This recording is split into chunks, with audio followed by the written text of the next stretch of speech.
Italy has more UNESCO World Heritage Sites than any country on Earth. We're talking about cities carved inside mountains, a tower that leans because builders messed up, volcanoes that erupt every 15 minutes, and paintings so old they were made before your great-great-great-great-grandparents were even born. These are the 20 places in Italy you absolutely must see before you die. Now let me tell you something crazy. Italy is a pretty small country. You could fit it inside California twice. But this tiny boot-shaped nation has 61 UNESCO World Heritage Sites. That's more than China, more than France, more than Spain, more than any country on the entire planet.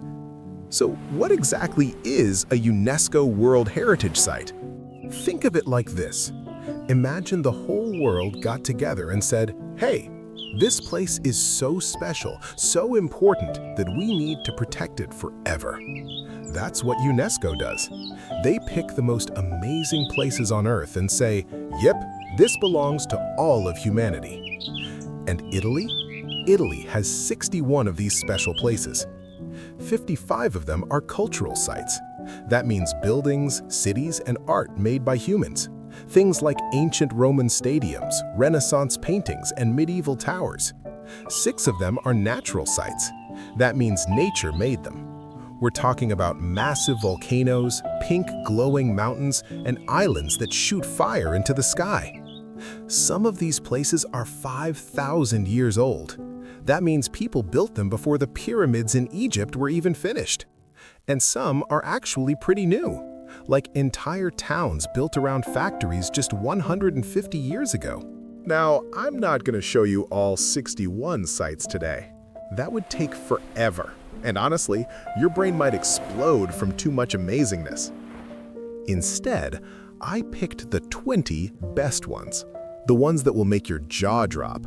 The ones that will make you grab your parents and say, "We have to go here." And here's how we're doing this.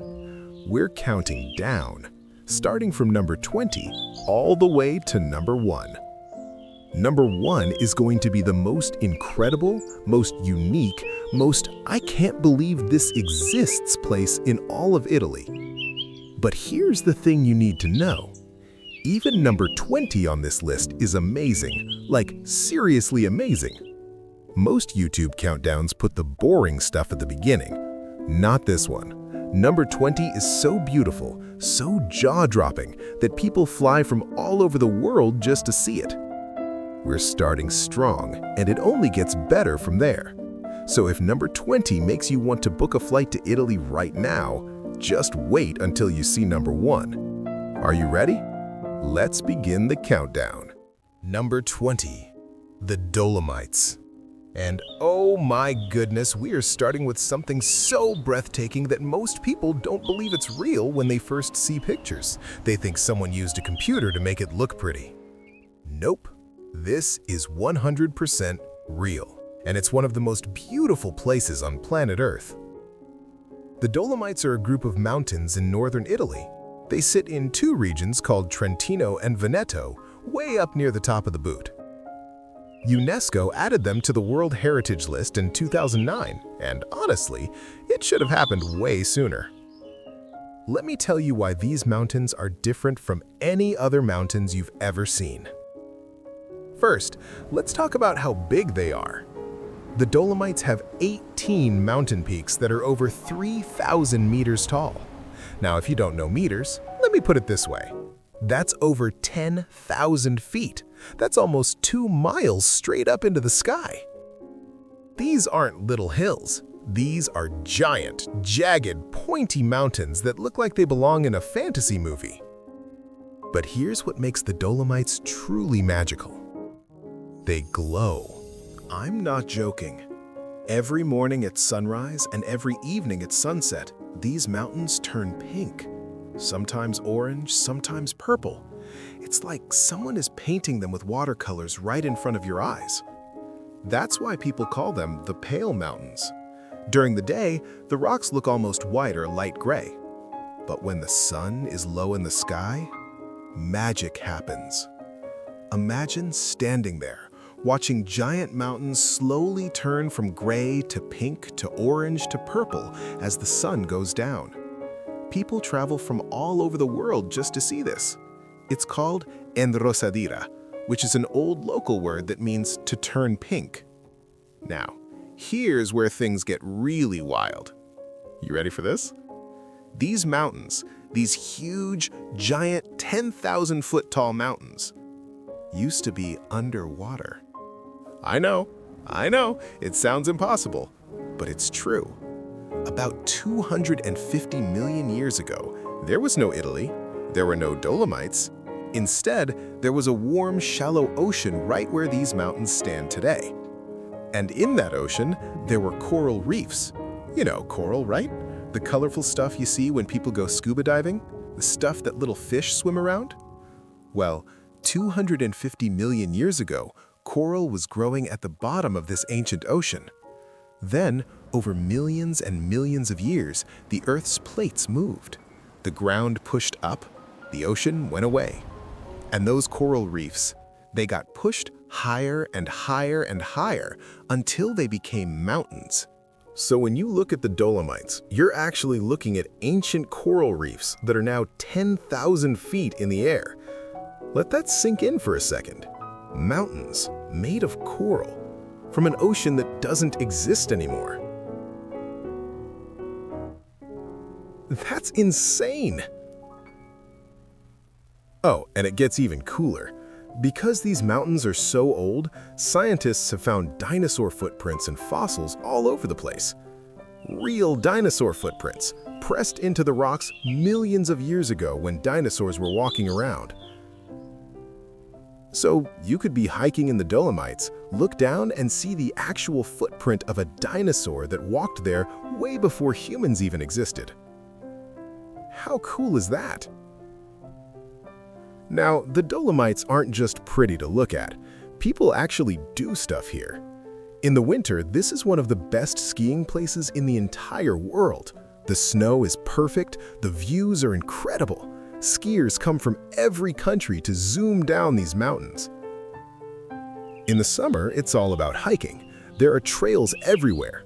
Easy ones for families, hard ones for serious climbers. You can walk for days and never get bored because around every corner there's another jaw-dropping view.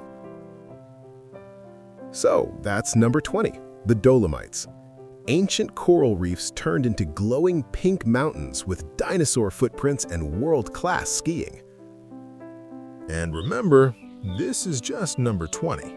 This is where we're starting. If you think this is amazing, just wait until you see what's coming next. Number 19 is another place that looks too beautiful to be real. Number 19, the Amalfi Coast. If you've ever seen a postcard of Italy, there's a really good chance it was a picture of this place. This is the coastline that makes people fall in love with Italy. And once you see it, you'll understand why. The Amalfi Coast is in southern Italy, in a region called Campania. UNESCO made it a World Heritage Site back in 1997, and honestly, everyone who visits says the same thing. This is the most beautiful place I've ever seen. Let me tell you why. The Amalfi Coast stretches for about 50 kilometers along the edge of Italy. Now, 50 kilometers might not sound like a lot. It's only about 30 miles. You could drive that in less than an hour on a normal road, right? Wrong. This is not a normal road.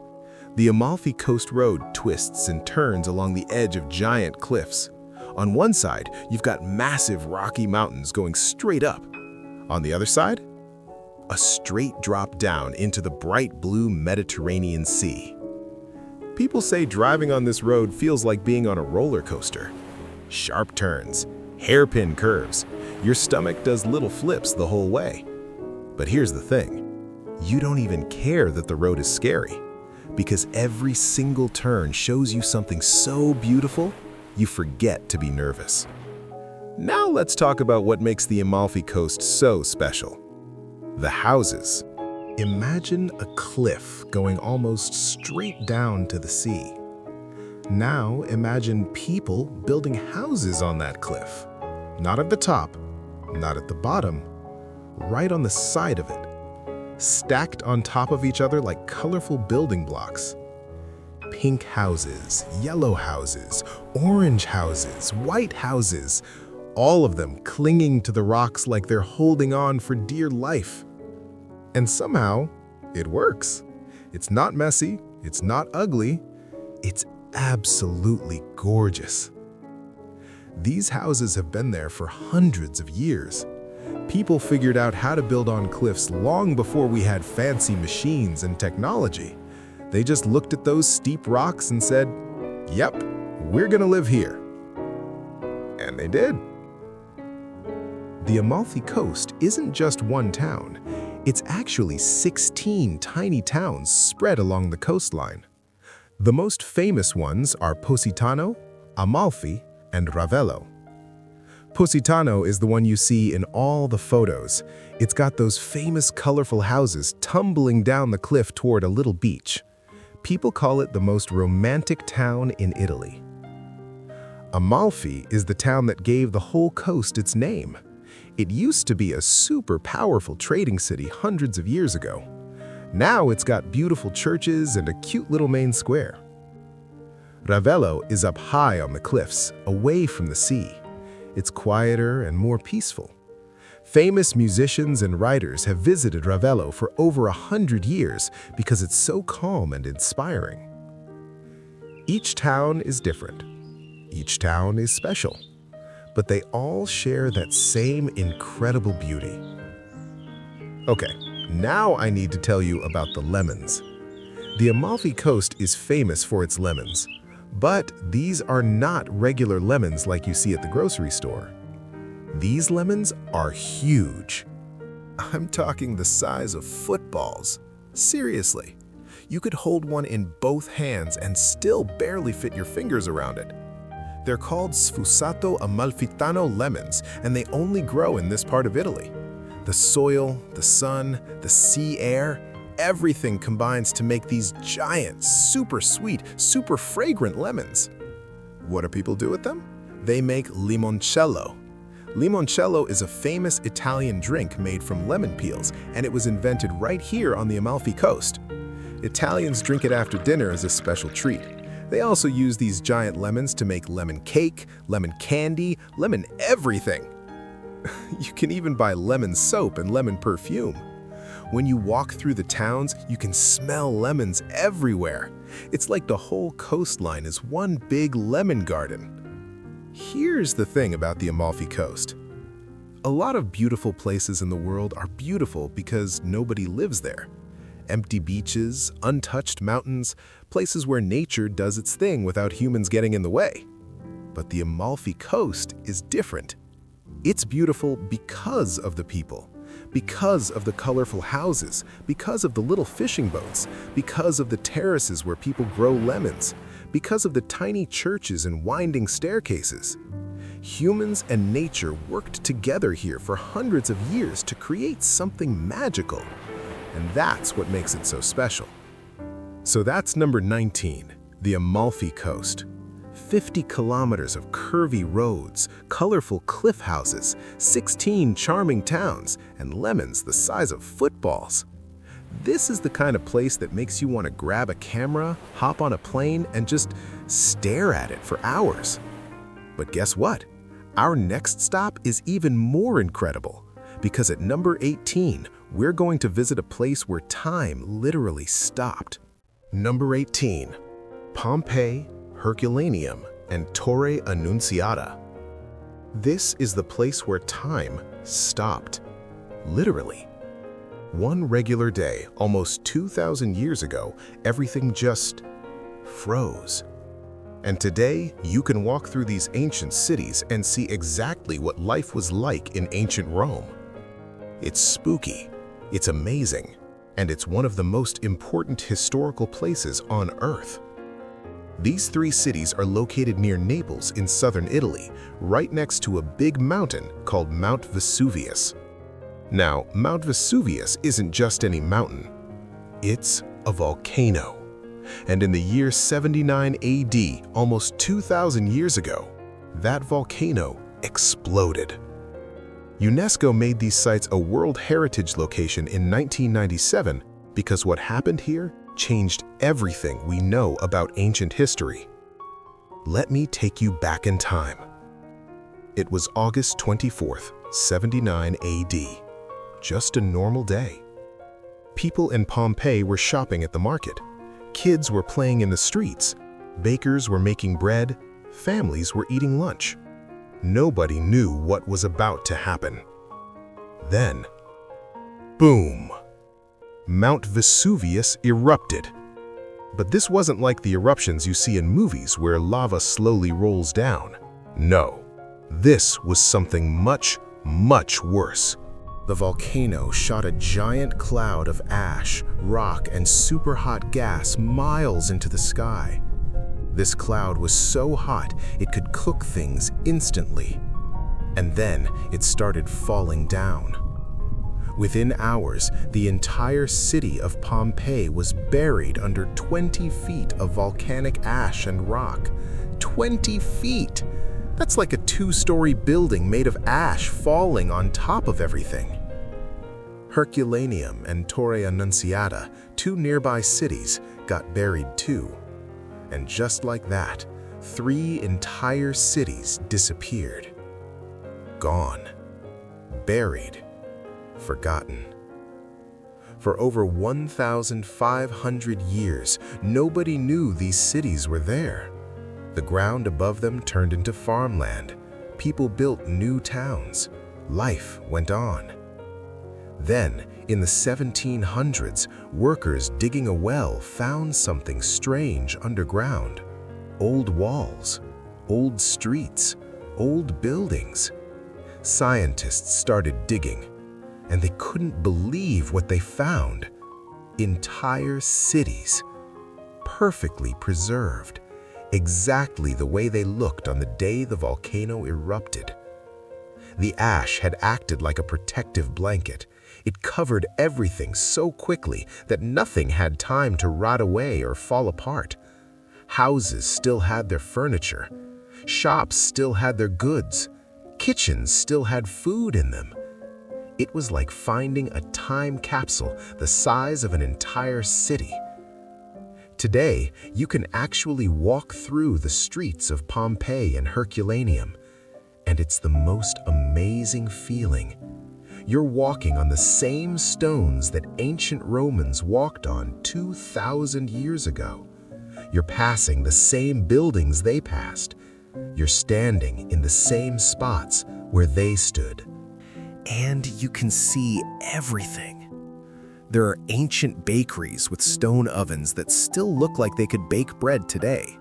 Scientists even found a loaf of bread inside one oven. It was burnt and hard as a rock, but you could still see the shape of it. 2,000-year-old bread. There are bathhouses where Romans would go to relax and hang out with friends. Hot rooms, cold rooms, swimming pools. It was like their version of a spa. There are fast food restaurants. I'm not joking. Romans had little shops where you could walk up, order hot food, and eat it on the go. They had holes cut into the counter where they kept pots of soup and stew warm. It's basically ancient pizza delivery. There are theaters where people watched plays. There are gyms where people exercised. There are fountains on street corners where people got their drinking water. It's a whole city, frozen in time, waiting for you to explore. Now, I have to tell you something a little sad. When the volcano erupted, not everyone escaped. Some people got trapped. And because the ash covered everything so quickly, it actually preserved the shapes of the people who didn't make it. Scientists made plaster casts of these shapes, and now you can see them in the museum. You can see a dog curled up, a mother holding her child, a man covering his face. It's heartbreaking, but it's also important because it reminds us that these weren't just buildings. Real people lived here, real families, real kids. And their story deserves to be remembered. Okay, now let me tell you something that will make you smile. Scientists found graffiti all over the walls of Pompeii. Yes, graffiti, just like the stuff you see spray painted on buildings today. Ancient Romans scratched messages into walls, and some of these messages are so funny because they sound exactly like things people would write today. One piece of graffiti says, "Marcus loves Maria," just like when kids today carve hearts into trees. Another one says, "I don't want to sell my husband." Someone was making jokes 2,000 years ago. There's one that says, "Gaius was here." Sound familiar? People have been writing "I was here" on walls forever. One grumpy person wrote, "The walls are covered with stupid writing." Even back then, someone was complaining about graffiti. This is what I love about Pompeii. It shows us that people 2,000 years ago were just like us. They fell in love, they made jokes, they complained about stuff, they wrote silly things on walls. Humans really haven't changed much. Pompeii and Herculaneum are the most complete ancient Roman cities ever discovered. Before we found them, we only knew about ancient Rome from old books and broken statues. We could guess what life was like, but we didn't really know. These cities changed everything. Now we know what Roman houses looked like inside, what they ate for dinner, what games their kids played, what their streets looked like, how their shops worked. All because a terrible disaster accidentally preserved a moment in time. So that's number 18, Pompeii, Herculaneum, and Torre Annunziata. Cities frozen in time by a volcano almost 2,000 years ago. Ancient bakeries, ancient graffiti, ancient people who were just like us. If you ever want to time travel, this is the closest you can get. And speaking of volcanoes, our next stop at number 17 is the very same volcano that caused all this destruction. And guess what? It's still active today. Number 17, Mount Etna. We just talked about what a volcano did to Pompeii 2,000 years ago. Well, now we're going to visit a volcano that's still doing its thing, right now, today, as you're watching this video. Mount Etna is alive, it's awake, and it's absolutely incredible. Mount Etna sits on the island of Sicily, which is the big island at the bottom of Italy's boot. You know how Italy looks like a boot that's kicking a ball? Sicily is that ball. And right in the middle of Sicily, there's this massive volcano that has been erupting for thousands and thousands of years. UNESCO added Mount Etna to the World Heritage List in 2013, and it totally deserves to be there because this volcano is unlike anything else in Europe. Let's start with how big this thing is. Mount Etna is about 3,357 meters tall. That's over 11,000 feet. It's the tallest volcano in all of Europe. And because it keeps erupting and adding more lava, it actually gets a little bit taller every year. Imagine that, a mountain that's still growing. But here's what really makes Etna special. It's the most active volcano in Europe. While other volcanoes sleep for hundreds of years between eruptions, Etna is like that kid in class who can't sit still. It's always doing something. Scientists have recorded over 200 eruptions throughout history. 200! Some eruptions are small, just a little bit of lava bubbling up. Others are huge, with fire shooting into the sky and rivers of lava flowing down the mountain. And it's not slowing down. Etna erupts regularly today, like every few months something happens. You might be eating breakfast in a nearby town and look up to see smoke and fire coming out of the mountain. For the people who live there, it's just normal life. Oh look, the volcano's doing its thing again. Pass the orange juice. Now here's something that'll blow your mind. Mount Etna has both fire and ice at the same time. At the bottom of the mountain, it's warm Sicily. Beaches, sunshine, people eating gelato and t-shirts. Go up a little higher and you hit forests, green trees, cool air. Go even higher and suddenly there's snow. Real snow covering the ground. People actually go skiing on Mount Etna. Skiing on a volcano. And then at the very top, there's fire, smoke, lava, the actual crater of an active volcano. So picture this. You could start your day at the beach, drive up the mountain, have a snowball fight, and then watch lava glow red against the sky. All in the same day. All on the same mountain. Where else on Earth can you do that? Here's another wild fact.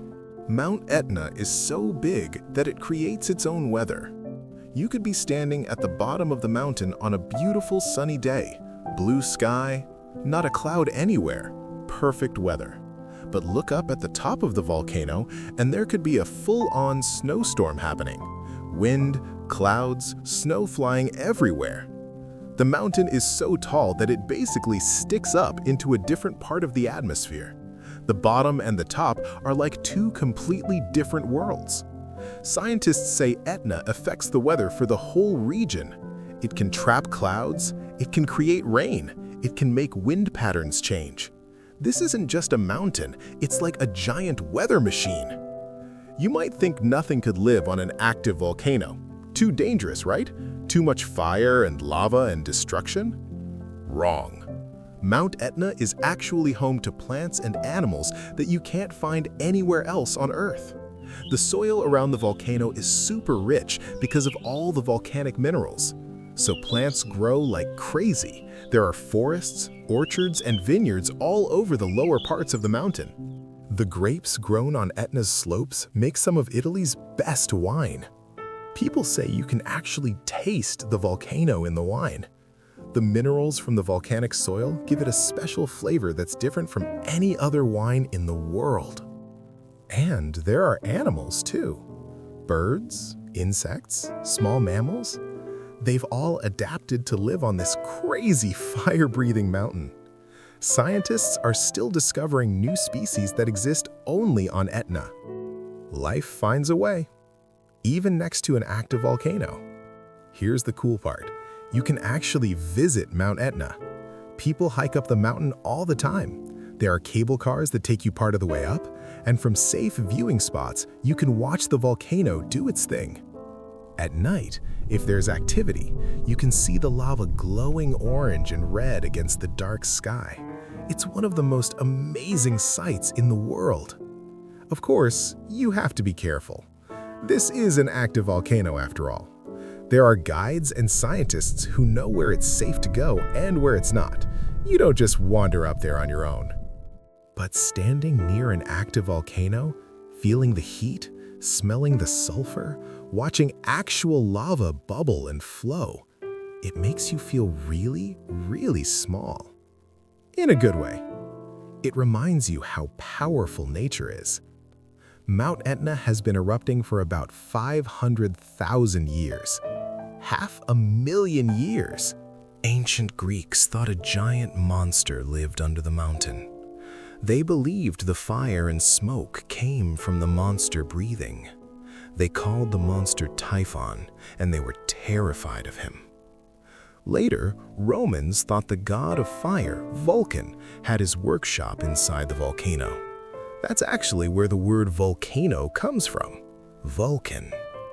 For thousands of years, people have watched Etna erupt. They've feared it. They've respected it. They've built their lives around it.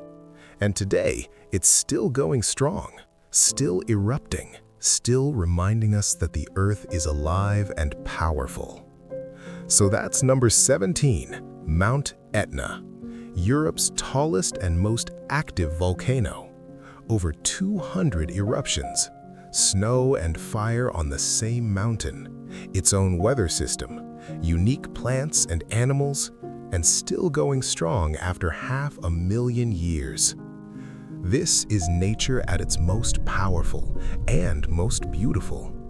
But speaking of powerful and beautiful, our next stop at number 16 is something completely different. It's a city so old, people have been living there for 9,000 years, and the whole thing is carved into a mountain. Number 16. The Sassi of Matera. Get ready for this one, because what I'm about to tell you sounds completely made up, but it's 100% true. There's a city in Italy where people didn't build houses on the ground. They carved houses into the ground, into the rocks, into the mountains. An entire city made of caves. And people have been living there for 9,000 years. Matera is in southern Italy, in a small region called Basilicata. It's one of those parts of Italy that most tourists don't know about. But that's changing fast. UNESCO made the Sassi of Matera a World Heritage Site in 1993, and since then, this ancient cave city has become one of the coolest places in the entire country. But let me back up and explain what Sassi even means. Sassi is an Italian word that means stones, and that's exactly what this place is. Houses made from stones, carved into stones, built on stones, stone everywhere. When you first see it, your brain can't figure out what it's looking at. It doesn't look like a normal city. It looks like someone took a mountain and just hollowed it out, made it into a place where people live. Because that's exactly what happened. Here's what makes Matera so incredible. People have been living in these caves for about 9,000 years. 9,000 years! Let me put that in perspective for you. The pyramids in Egypt, about 5,000 years old. Matera is older. Stonehenge in England, about 5,000 years old. Matera is older. The ancient city of Rome, about 3,000 years old. Matera is way older. Matera is one of the oldest continuously lived-in places on the entire planet. When the first people moved into these caves, there was no writing yet. No metal tools, no wheels. They were still in the Stone Age. And people kept living there, generation after generation, for thousands and thousands of years. While empires rose and fell, while new inventions changed the world, while history happened all around them, the people of Matera just stayed in their caves. So how do you build a city inside a mountain? Well, the rocks around Matera are made of something called tufa. It's a soft type of stone that's easy to dig into. Not too hard, not too crumbly, just right for carving. The earliest people found natural caves and moved in. Then they started making the caves bigger. Then they carved new caves next to the old ones. Then they carved rooms above those caves and below them. Over thousands of years, this carving just kept going and going. Eventually, there were thousands of cave rooms stacked on top of each other, connected by little staircases, little pathways, little tunnels. The roofs of some caves became the floors of other caves. One family's ceiling was another family's front yard. It's like a giant ant colony, but for humans. Now, I have to tell you the sad part of the story. For most of history, Matera was a very poor place. The people who lived in the caves didn't have much money. The caves didn't have running water. They didn't have electricity. They didn't have bathrooms. Families would live in one small cave room with all their children. Sometimes they even kept their farm animals in the same room. Donkeys, chickens, goats, all living together with the family. By the 1950s, things were really bad. Diseases were spreading. Children were getting sick. The Italian government looked at Matera and said, "This is a disgrace. This is embarrassing. People can't live like this." So they forced everyone to move out. The government built new modern housing and made all the cave families leave their ancient homes. The Sassi became a ghost town. Empty caves, abandoned streets. No one lived there anymore. For decades, Matera was forgotten. People thought of it as a shameful place, a symbol of poverty, something to hide. But then something amazing happened. People started to realize that Matera wasn't shameful. It was special. Those caves weren't just holes in the ground. They were 9,000 years of human history. They were the story of how people survived and adapted and made homes out of nothing but rock. Matera wasn't ugly. It was beautiful. Slowly, people started coming back. Artists moved in, hotel owners saw potential, restaurants opened up. Today, Matera is one of the coolest destinations in all of Italy. Those same caves that poor families abandoned, Now, they're boutique hotels, fancy restaurants, art galleries, trendy shops. You can actually sleep in a cave that's been someone's home for thousands of years. Your hotel room has stone walls that people carved by hand centuries ago. You sleep in a bed where maybe a Roman family slept 2,000 years before you. How cool is that? Here's something fun. Movie directors love Matera. When they need a location that looks ancient and mysterious and unlike anywhere else on Earth, they come to Matera. The Wonder Woman movie filmed scenes in Matera. The newest James Bond movie, No Time to Die, there's a big car chase through the streets of Matera. The Passion of the Christ, filmed in Matera because it looks like ancient Jerusalem. Directors say there's nowhere else in the world that looks like this. It's so unique, so strange, so beautiful that it works for almost any historical movie. So, if you've watched any big movies lately, you might have already seen Matera without even knowing it. People who visit Matera say it feels like stepping into another world. The streets are narrow and winding. Staircases pop up out of nowhere. You walk around a corner and suddenly you're looking at a view of thousands of cave houses stacked on top of each other. At night, when the lights come on inside the caves, the whole city glows. Little yellow lights in thousands of windows carved into the rock. It looks like a fairy tale. During the day, the stone turns golden in the sunlight. Cats nap on ancient doorsteps. Old ladies hang laundry between cave houses like people have done for thousands of years. It's peaceful. It's magical. It's like nowhere else. So, that's number 16, the Sassi of Matera, an entire city carved into rock over 9,000 years. Once abandoned because it was too poor, now celebrated because it's too beautiful. A place where your hotel room might be older than the pyramids. If Matera can go from forgotten ghost town to Hollywood movie star, anything is possible.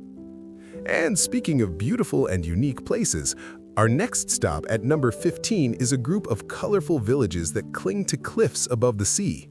The houses are painted bright colors so fishermen could spot their homes from miles away.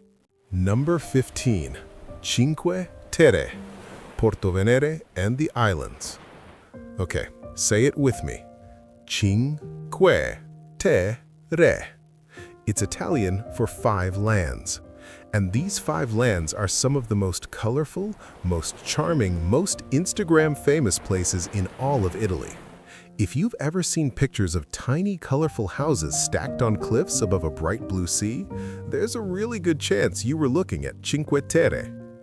Cinque Terre is on the northwest coast of Italy in a region called Liguria. UNESCO added it to the World Heritage List in 1997, along with the nearby town of Porto Venere and a few small islands. And here's what makes this place so special. 5 tiny fishing villages, hanging on the edge of steep, rocky cliffs, surrounded by the sparkling Mediterranean Sea. And that's it. That's Cinque Terre. Simple, beautiful, perfect. Let me introduce you to the 5 villages. First, there's Monterosso al Mare. It's the biggest of the 5. It actually has a real beach, which is rare on this rocky coastline. If you want to swim and relax in the sand, this is the spot. Second is Vernazza. A lot of people say this is the prettiest village. It's got a tiny harbor where colorful fishing boats bob in the water. There's a little square where people eat gelato and watch the sunset. It's like a postcard come to life. Third is Corniglia. This one is different because it's not right on the water. It sits high up on a cliff. To get there, you have to climb 382 stairs. Yes, someone counted. Your legs will hurt, but the view from the top? Worth every single step. Fourth is Manarola. This might be the most photographed village in all of Italy. The houses are painted pink, yellow, orange, and blue. They stack up the cliff like a rainbow made of buildings. At night, they light up the rocks and it looks absolutely magical. And fifth is Rio Maggiore. This is usually where people start or end their Cinque Terre adventure. It's got narrow streets that wind between tall, colorful buildings. It feels like a maze, but a really pretty maze. 5 villages, each one different, each one beautiful. Here's something that makes Cinque Terre really special. You can't drive there. Well, technically there are a few tiny roads, but basically, no cars, no motorcycles, no traffic jams, no honking, no exhaust fumes. How do people get around? 3 ways. 1. Trains. There's a little train that runs through tunnels in the mountains, stopping at each village. It takes just a few minutes to go from one village to the next. 2. Boats. Ferry boats cruise along the coast, picking people up and dropping them off at each village. You get to see the colorful houses from the water, which is an amazing view. 3. Your feet. And this is the best way. Cinque Terre has ancient walking trails that connect all 5 villages. These paths have been used for hundreds of years, long before trains or boats. They wind along the cliffs, through vineyards, past olive trees, with the blue sea sparkling below. Some parts are easy, some parts are steep, but the views are incredible the whole way. Imagine hiking along a cliff, looking down at the bright blue water, and then coming around a corner to see a colorful village appear in front of you. That's Cinque Terre. Now, let me tell you why these houses are so colorful. It's not just because it looks pretty. There's actually a practical reason. Hundreds of years ago, the men in these villages were fishermen. They would sail out into the Mediterranean Sea to catch fish. Sometimes they would go really far out, so far that the land became just a tiny line on the horizon. When it was time to come home, they needed to find their village, and then they needed to find their own house.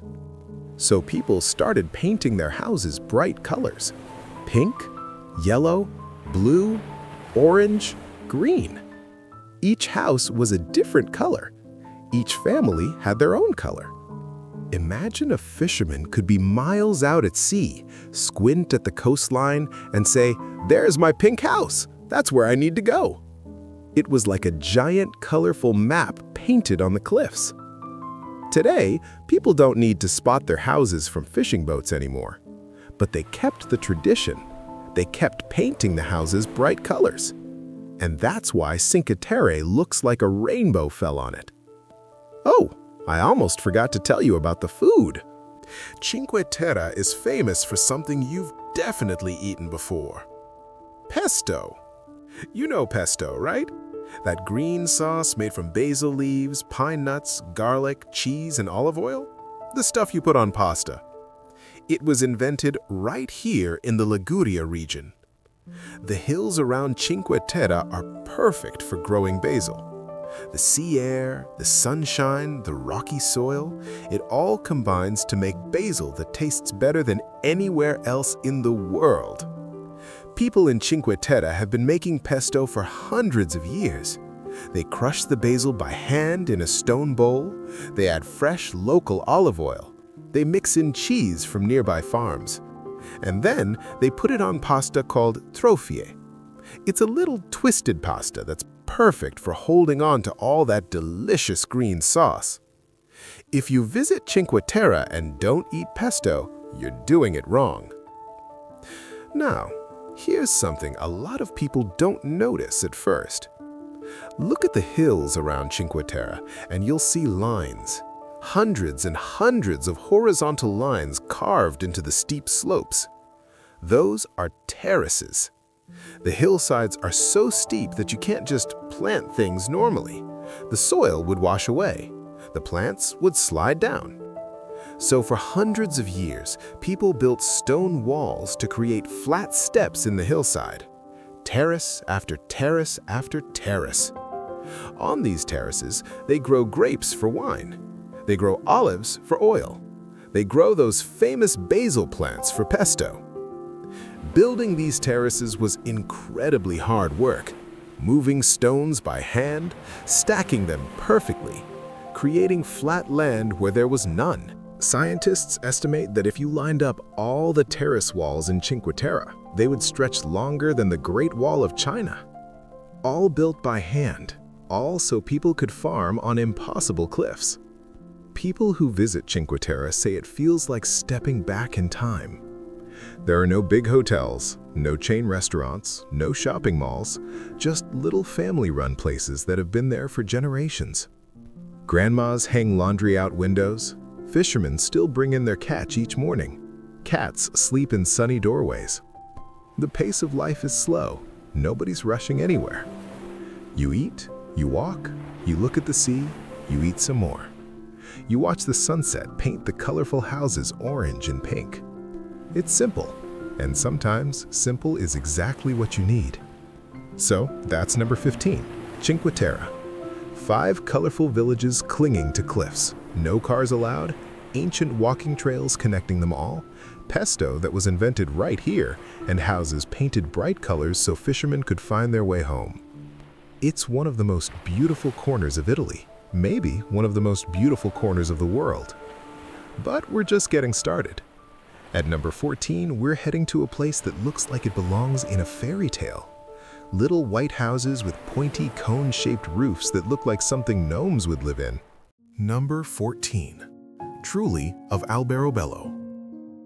Okay, this place looks like it was designed by someone who read too many fairy tales.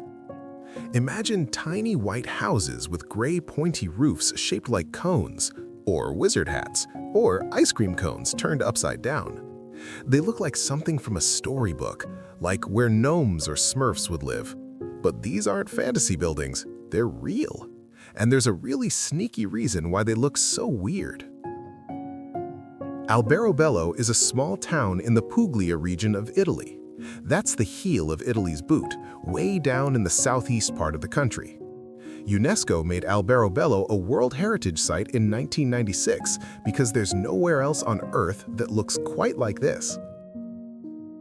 The town has over 1,500 of these strange little buildings called Trulli. That's the Italian name for them. One house is a trullo, more than one are trulli. And when you walk through the streets of Alberobello, you feel like you've stepped into another world, a world where fairy tales are real. Let me describe what a trullo looks like. First, the walls. They're white, bright, bright white. People paint them with a special kind of whitewash that makes them glow in the sunshine. Now, the roof. This is the crazy part. The roofs are shaped like cones, pointy at the top, wide at the bottom, made entirely of flat gray stones stacked on top of each other in circles. Each circle gets a little smaller as it goes up until it reaches a point at the very top. And on that very top, usually a little decoration, a ball, a cross, a star, something to finish it off. The roofs look like they're wearing hats, wizard hats, party hats, the kind of hats you'd expect magical creatures to wear. The houses are small, usually just 1 or 2 rooms inside, low ceilings, thick walls, little windows, and they're all squished together in narrow streets, trullo after trullo after trullo, row after row, hundreds and hundreds of them. It's like walking through a village built for hobbits. Now here's where things get interesting.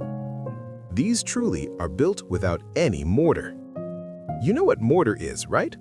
It's that sticky cement stuff that holds bricks together. When you build a normal house, you use mortar to glue all the stones or bricks in place.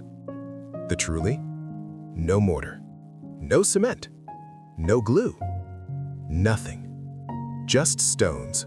Just stones stacked on top of each other, balanced perfectly. The walls are made of 2 layers of stones with rubble in between. The roof is made of flat stones called ciancarelli that are carefully placed in overlapping circles.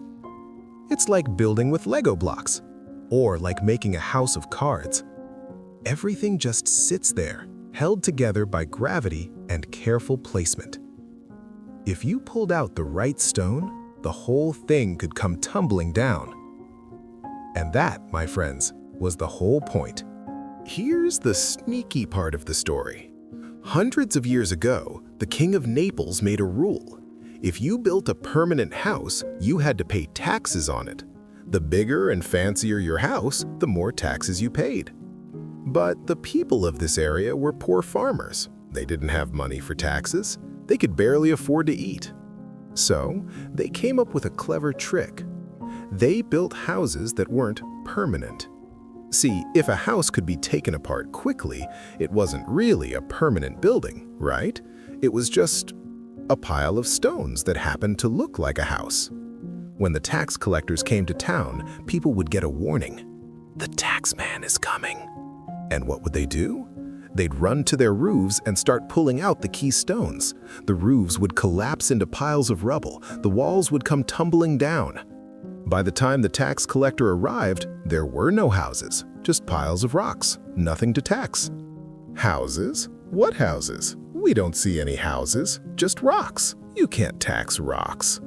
The tax collector would leave, and then the people would rebuild their Trulli, stone by stone. No mortar needed. It was the perfect scam. Now, historians argue about whether this tax story is completely true. Some say it's a legend, some say it really happened. But here's what we know for sure. The Trulli are built without mortar. That's a fact. You can see it with your own eyes. And building without mortar does make them easy to take apart. That's also true. Whether people actually knocked them down to avoid taxes, maybe not. But it's a great story, and it explains why these buildings are so unique. Nobody else in the world builds houses this way. Only here. Only in this little corner of Italy. Here's another cool detail. Look closely at the roofs of the Trulli, and you'll see symbols painted on them. White symbols on the gray stone. Hearts, crosses, moons and stars. Strange squiggly designs. What do they mean? Some are religious symbols. Crosses to protect the home. Images of saints to bring good luck. Some are zodiac symbols, the sign of the family who lives there. Pisces, Taurus, whatever their star sign is. Some are magical symbols. Low, cautionary designs meant to keep away evil spirits or bring prosperity. And some? Nobody really knows what they mean anymore. They're ancient symbols passed down through generations.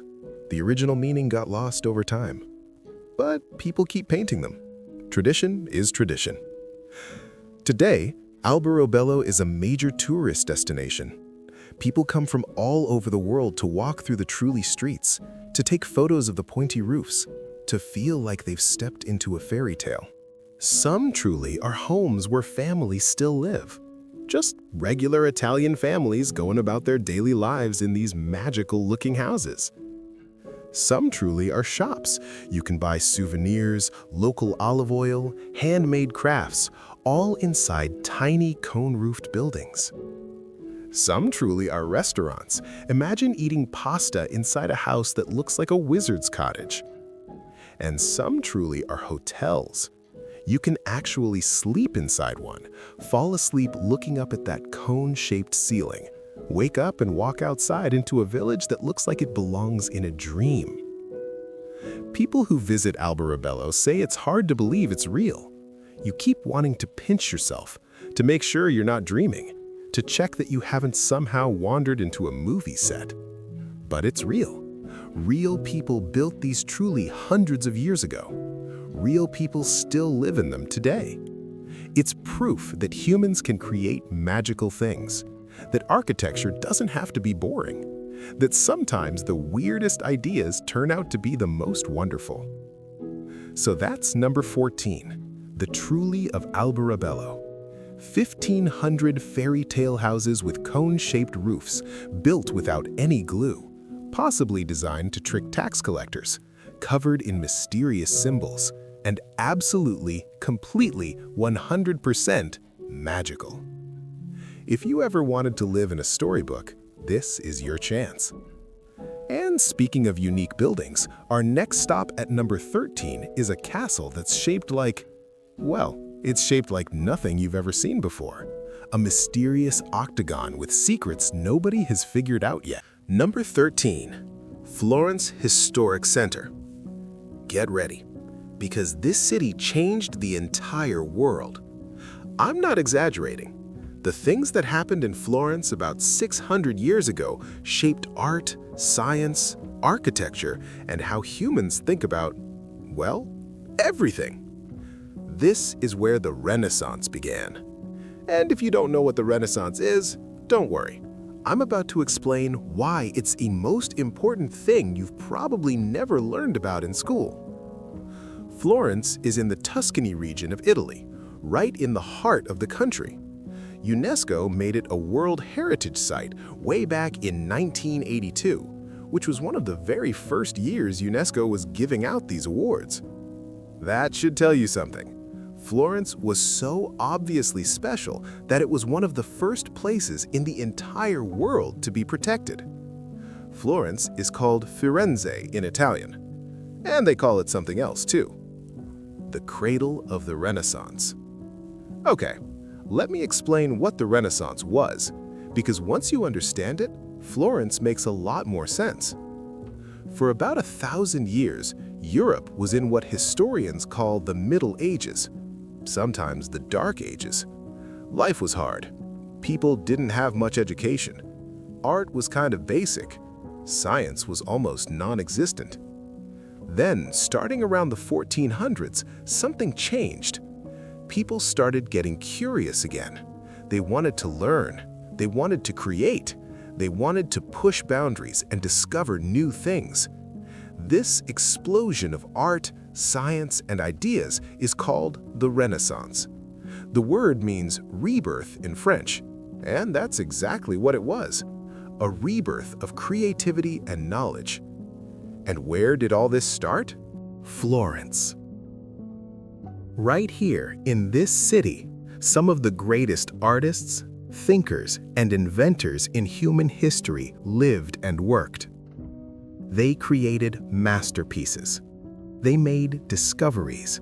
They literally changed how humans see the world. And you can still see their work right there, in the same city where they made it. Let's talk about one of the most famous things in Florence, Michelangelo's David.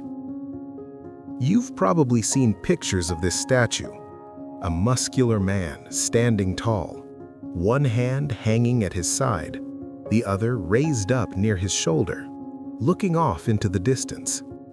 It's the most famous sculpture in the entire world. Michelangelo carved David from a single block of marble, one giant piece of stone. He worked on it for over 2 years, chipping away bit by bit until this perfect human form emerged. The statue is huge, over 17 feet tall. That's like 3 grown men standing on each other's shoulders. But here's what makes it really special. Before Michelangelo, sculptors made statues that looked stiff and unnatural, like stone mannequins. David looks alive. You can see veins in his hands, muscles in his legs, the way his weight shifts to one side like a real person standing casually. Michelangelo didn't just carve a statue. He carved a living, breathing human being, frozen in marble. When people first saw David in 1504, they couldn't believe it. Nothing like it had ever existed before. It showed what human artists could achieve if they really, really tried. That's the Renaissance, pushing limits, creating the impossible. And David is still standing in Florence today, in a museum called the Galleria dell'Accademia, over 500 years old and still taking people's breath away. Now let's talk about the building that dominates Florence's skyline, the Duomo. The Duomo is the Italian word for cathedral, and Florence's Duomo is one of the most incredible buildings ever constructed by humans. The official name is the Cathedral of Santa Maria del Fiore, but everyone just calls it the Duomo. Construction started in 1296. That's over 700 years ago, and it took 140 years to finish. 140 years! That means people who started building it never saw it completed.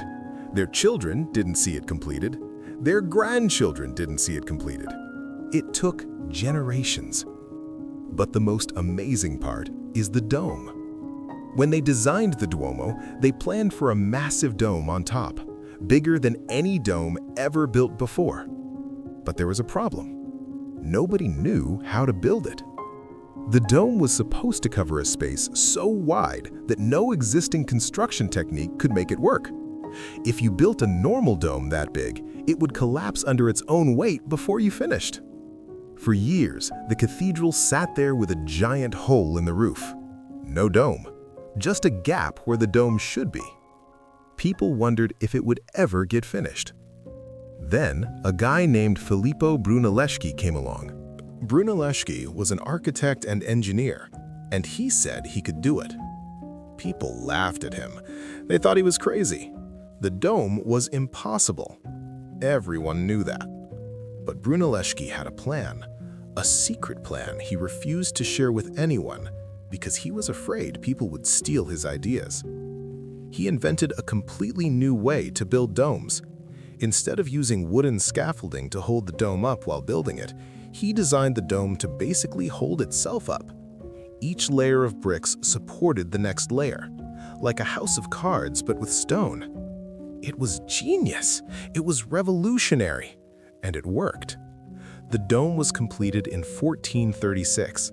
It's still the largest brick dome ever built. Even today, with all our modern technology, nobody has built a bigger one. And here's the craziest part. Brunelleschi's construction techniques were so advanced that architects still study them today. He figured things out 600 years ago that engineers still use now. Florence isn't just about one statue or one cathedral. The whole city is basically a museum. One of the most important art museums in the world is here. It's called the Uffizi Gallery. Inside the Uffizi, you can see paintings by the most famous artists who ever lived.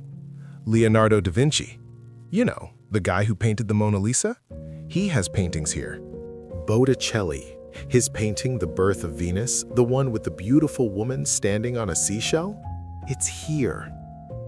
Raphael, Caravaggio, Titian, names you might not know yet, but they're some of the greatest painters in history, all represented in the Uffizi. Walking through this museum is like walking through art history, masterpiece after masterpiece after masterpiece. And it all started here, in Florence, where these artists lived and worked and changed what art could be. Let me tell you about one more thing, the Ponte Vecchio. Ponte Vecchio means old bridge. And yeah, it's old, really old. This bridge crosses the Arno River, which runs through the middle of Florence. It's been there since 1345. That's almost 700 years. But here's what makes it special. There are buildings on the bridge, actual shops, built right on top of the bridge itself. When you walk across the Ponte Vecchio, you're walking through a row of jewelry shops, glittering gold and silver in every window. It feels like you're inside a building, not on a bridge. For hundreds of years, these shops have been selling jewelry. The same bridge, the same shops, generation after generation.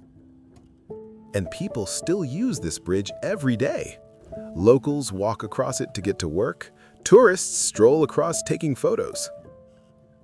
It's a bridge, a shopping street, and a historical monument all in one. Here's what you need to understand about Florence. This city didn't just make pretty things. It changed how humans think.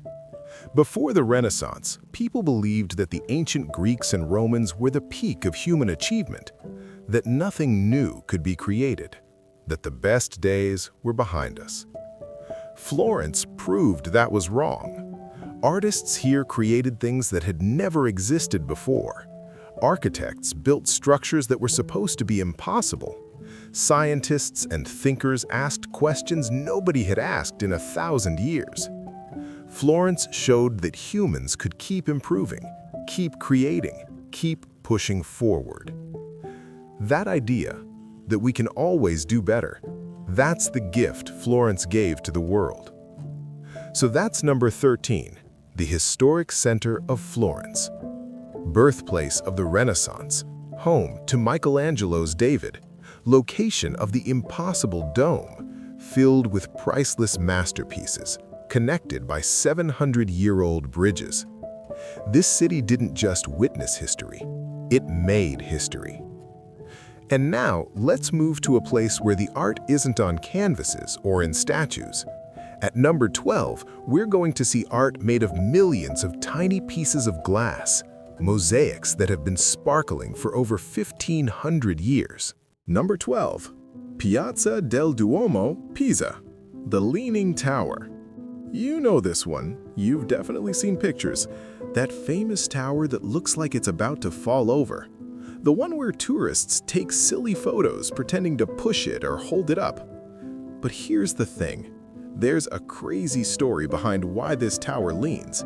And honestly, the story is even better than the tower itself. This is the tale of the biggest building mistake in history, and how that mistake made something world famous. Pisa is a city in the Tuscany region of Italy, the same region where you'll find Florence. UNESCO made the Piazza del Duomo a World Heritage Site in 1987. And notice, they didn't just protect the tower, they protected the whole square. That's because the Leaning Tower of Pisa is actually just one part of a bigger group of buildings. There's a huge cathedral, a round baptistry, a cemetery, and of course, the bell tower that everyone calls the Leaning Tower of Pisa. All of these buildings are covered in white marble. All of them are beautiful. The whole square looks like something from a dream. But let's be honest, everyone comes for the tower. Let's talk about the lean. The Leaning Tower of Pisa leans about 4 degrees from vertical. That might not sound like much, but when you see it in person, it looks dramatic. It looks wrong. It looks like it should fall over. Here are some numbers to help you picture it. At the top of the tower, on the side that leans out, the building is almost 4 meters further from where it should be. That's about 13 feet, a whole car length. The tower is about 56 meters tall. That's around 186 feet. So imagine a building as tall as an 18-story apartment building leaning 13 feet to one side. Your brain says that's not possible. Gravity says that's not possible. But there it is, still standing, still leaning, for over 600 years. Here's the part of the story I love. The towers started leaning almost immediately, before they even finished building it. Construction began in the year 1173. They laid the foundation, they started building upward. Everything seemed fine. Then they got to the 3rd floor, and the tower started tilting. Why? The ground under Pisa is soft, really soft. It's a mixture of clay, sand, and mud. Not exactly the best foundation for a heavy stone building. Slowly, the tower began to tilt. Now, here's where normal people would stop. They would say, uh-oh, this tower is tilting, we should tear it down and start over. Did they do that? Nope. They just kept building. I'm not joking, they kept going. The tower was already leaning, and they said, whatever, let's finish it anyway. But they did try to fix the problem a little bit. As they built higher, they made the columns on one side slightly taller than the columns on the other side. They were trying to make the tower curve back towards straight. It didn't really work, but they tried. Construction stopped and started many times over the years. Wars broke out, money ran out, workers left. Decades would pass with no building at all. In a weird way, these delays actually saved the tower. Each time construction stopped, The soft ground had time to settle and compact under the weight. It got a little stronger, a little more stable. If they had built the tower quickly, all at once, it probably would have fallen over completely. The delays gave the ground time to adjust. Here's a wild fact. The Leaning Tower of Pisa took almost 200 years to build. Construction started in 1173. It wasn't finished until 1372. 199 years. Think about that. The people who started building it never saw it finished. Their children didn't see it finished. Their grandchildren didn't see it finished. Their great-grandchildren barely saw it finished. About 8 generations of workers contributed to this one building. All for a bell tower that leans. You might have heard this story in school. There's a famous legend about the scientist Galileo Galilei and the Leaning Tower of Pisa. Galileo lived in the late 1500s and early 1600s. He was one of the most important scientists ever. He studied how things move, how gravity works, how the universe operates. The legend says that Galileo climbed to the top of the Leaning Tower of Pisa and dropped 2 balls at the same time, one heavy ball and one light ball. People at the time believed that heavy things fall faster than light things. That seemed like common sense, right? But when Galileo dropped both balls, they hit the ground at exactly the same time. This proved that gravity pulls all objects at the same speed, no matter how heavy they are. It was a huge scientific discovery. Now, historians aren't totally sure this experiment actually happened at the Leaning Tower. Some say it's just a story that got exaggerated over time. But it might be true. Galileo did live in Pisa. The tower was definitely there, and he definitely did experiments with falling objects. Either way, it's a great story that connects one of history's greatest scientists to one of history's most famous buildings. For centuries, people worried that the Leaning Tower would eventually fall over. And they were right to worry. The lean was getting worse every year. Slowly, the tower was tilting more and more. By the late 1900s, engineers calculated that if nothing was done, the tower would collapse within decades. So they closed the tower to visitors and started the biggest stabilization project ever attempted on a building. This is where it gets cool. Engineers didn't want to straighten the tower completely.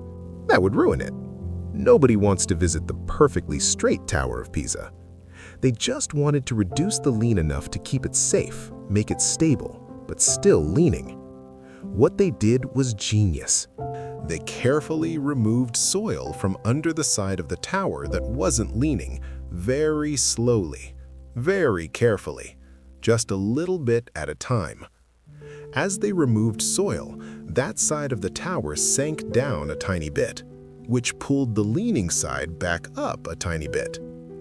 It took 11 years of slowly, carefully removing dirt.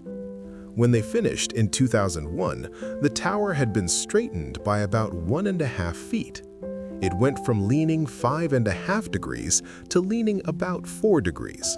Still leaning, still famous, but now safe for another 200 years. Remember, the tower isn't the only thing in Piazza del Duomo. The cathedral is massive. It's covered in white marble with layer after layer of decorative arches. Inside, there are paintings, sculptures, and a beautiful ceiling. The baptistry is a big, round building where people were baptized for hundreds of years. It has amazing acoustics. If someone sings inside, the sound echoes and harmonizes with itself. It's like magic. There's also a cemetery called the Camposanto. The walls are covered in medieval frescoes. Some of the soil in the cemetery was supposedly brought from the Holy Land during the Crusades. The whole square is a work of art. The tower just happens to steal all the attention. So that's number 12, Piazza del Duomo in Pisa, a tower that started leaning before it was even finished. Builders who refused to give up. 200 years of construction. Maybe some Galileo science, and one of the most recognizable buildings on Earth. all because of soft ground and stubborn workers. Sometimes the best things come from mistakes. Now, at number 11, we're heading to a place that was already ancient when the Romans showed up. An island with Greek temples older than the Parthenon and 5,000 tombs carved into cliffs. Number 11, Verona, city of Romeo and Juliet. The city of love, the city where the most famous romance in all of literature takes place, where two teenagers from rival families fell so deeply in love that they were willing to risk everything. Romeo and Juliet. Even if you've never read the play, you've heard the story.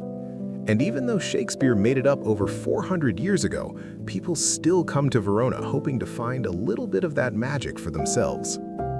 Plus, there's a 2,000-year-old arena where 30,000 people watch opera under the stars. Yeah, Verona has a lot going on. Verona is in the Veneto region of northern Italy, not far from Venice. UNESCO made it a World Heritage Site in the year 2000 because this city has 2,000 years of history layered on top of each other. Roman ruins, medieval churches, Renaissance palaces, all mixed together in one beautiful place. But let's be honest, most people come here for one reason: Juliet. In case you don't know the story, let me give you the quick version. Romeo and Juliet is a play written by William Shakespeare in the 1590s. It's about two teenagers who live in Verona, Italy. Romeo is from a family called the Montagues. Juliet is from a family called the Capulets. These two families hate each other, like really hate each other. They've been fighting for years. But Romeo and Juliet meet at a party and instantly fall in love. The only problem? Their families would never allow them to be together. So they get married in secret. They make plans to run away. Everything seems like it might work out. Then everything goes wrong. There's a fight. People die. Romeo thinks Juliet is dead when she's actually not. He drinks poison. She wakes up, sees he's dead, and stabs herself. The end. It's tragic. It's dramatic. It's been making people cry for over 400 years. And even though Shakespeare was English and probably never visited Verona, he set his story here. And that's made Verona forever famous as the city of Romeo and Juliet. The most popular spot in Verona is Juliet's balcony. You know the famous scene, right? Juliet is standing on her balcony at night. Romeo is in the garden below. They talk about their love. Juliet says, "Romeo, Romeo, wherefore art thou Romeo?" Classic stuff. Well, in Verona, there's actually a house with a balcony that people call Juliet's house, Casa di Giulietta. Now, here's the thing. Romeo and Juliet are fictional characters. They never existed. Shakespeare made them up. This house wasn't really Juliet's house. It's just an old house from the right time period that the city decided to call Juliet's house because tourists wanted to see something. Does it matter? Nope. Millions of people visit anyway. They stand in the little courtyard and look up at the balcony. They take photos. They imagine Juliet standing there in the moonlight. There's a bronze statue of Juliet in the courtyard. People line up to take photos with it and rub its right hand for good luck and love. The hand is all shiny and worn from millions of touches. Is it silly? Maybe. Is it romantic? Absolutely. Here's the part that will make you smile. People write letters to Juliet. Real letters.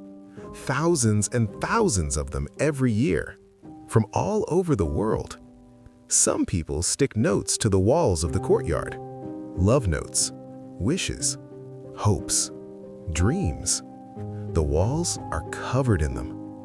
Other people write actual letters and mail them. They address them to Juliet, Verona, Italy. And somehow the Italian post office delivers them. But here's the best part. Volunteers actually write back. There's a group called the Club di Giulietta. These volunteers read every single letter that arrives, and they respond by hand in whatever language the letter was written in. They give advice. They offer encouragement. They tell people to follow their hearts. They spread a little bit of Juliet's romantic spirit. Every year, they answer about 50,000 letters. Think about that.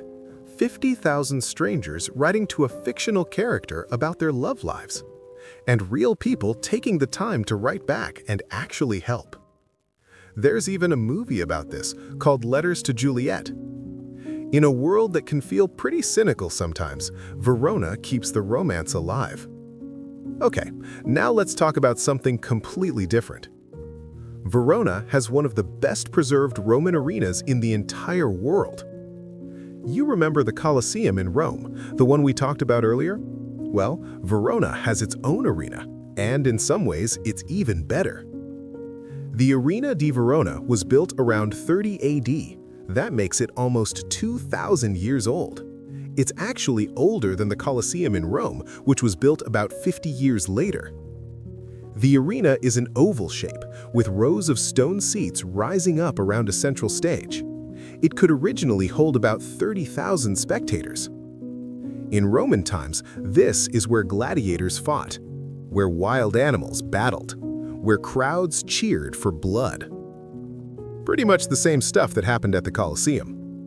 But here's what makes Verona's arena special. It's still used today. Every summer, the Arena di Verona becomes the world's largest open-air opera house. They put a huge stage in the middle. They bring in orchestras, singers, and massive sets.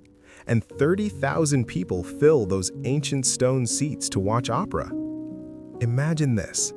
You're sitting on a stone seat that's 2,000 years old, the same seat where ancient Romans sat to watch gladiators. Above you, the stars are coming out in the night sky. The music starts. Beautiful voices fill the arena. The sound bounces off the ancient walls, creating perfect acoustics. No microphones needed. The Romans designed it so well that you can hear everything perfectly. The most popular operas performed here are big, dramatic ones. Aida, Carmen, Nabucco. Productions so huge they have elephants, horses, and casts of hundreds. People come from all over the world for this experience.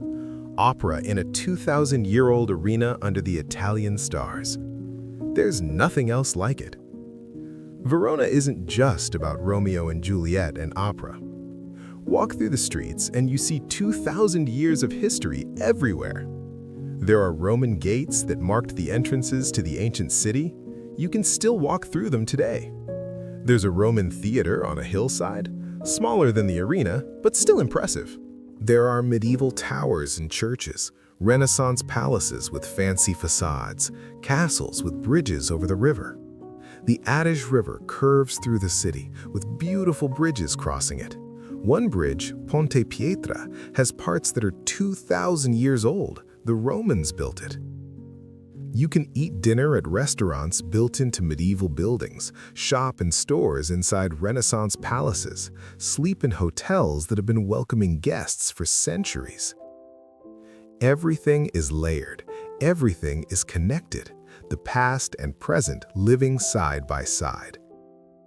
Here's what I love about Verona. It could be cheesy, a city that makes money off a fictional love story that has a fake balcony for a character who never existed. But somehow, Verona makes it work, because the romance isn't fake, the feeling is real. Couples hold hands walking through the streets. People write letters about love and actually get responses. 30,000 people gather in an ancient arena to experience the emotion of opera. Verona takes the idea of romance and makes it something you can touch, something you can visit, something you can feel. Shakespeare may have invented Romeo and Juliet, but Verona made them immortal. So that's number 11, Verona. The city of Romeo and Juliet, a bronze statue that grants luck and love, 50,000 letters answered every year, and 2,000-year-old arena hosting opera under the stars, and layers upon layers of history in every street. If you believe in love, Verona believes right back. Now, at number 10, we're heading to a medieval city that feels like time stopped 600 years ago. A place with a shell-shaped piazza and a horse race so intense people celebrated for months. Number 10. Siena Historic Center. If you want to know what a medieval city really looked like, Siena is your answer. This city has barely changed in 600 years. The same buildings, the same streets, the same piazza where people have been gathering since the Middle Ages. And twice a year, the whole city goes absolutely crazy over a horse race that lasts only 90 seconds. Siena is special. Let me show you why. Siena is in the Tuscany region, not too far from Florence. The two cities are neighbors. UNESCO made Siena's historic center a World Heritage Site in 1995 because it's one of the best preserved medieval cities in the entire world. Walking into Siena is like stepping into a time machine. The narrow streets twist and turn. The buildings are made of old red brick. There are no modern buildings messing up the view. It looks like it did in the 1300s. And that's not an accident. Here's the story of why Siena looks the way it does. In the Middle Ages, Siena was one of the richest and most powerful cities in Europe. They made money from banking and trading. They built beautiful buildings. They created amazing art. And they were rivals with Florence. These two cities hated each other. They fought wars. They competed for power. They argued about everything. For a while, Siena was actually winning. They had more money, more influence, a bigger army. Then, disaster struck. In 1348, the Black Death arrived. The plague. The plague. One of the worst diseases in human history. Siena was hit incredibly hard. Some historians estimate that half to two-thirds of the population died, maybe more.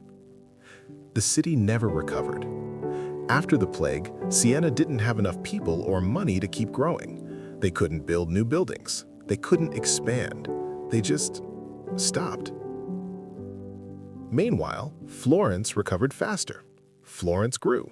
Florence became the center of the Renaissance. Florence got all the attention. Siena was left behind, frozen in time.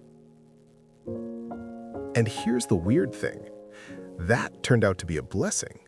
Because Siena never modernized, it never tore down its old buildings to build new ones. Everything stayed the same, century after century. What was once a tragedy became a treasure.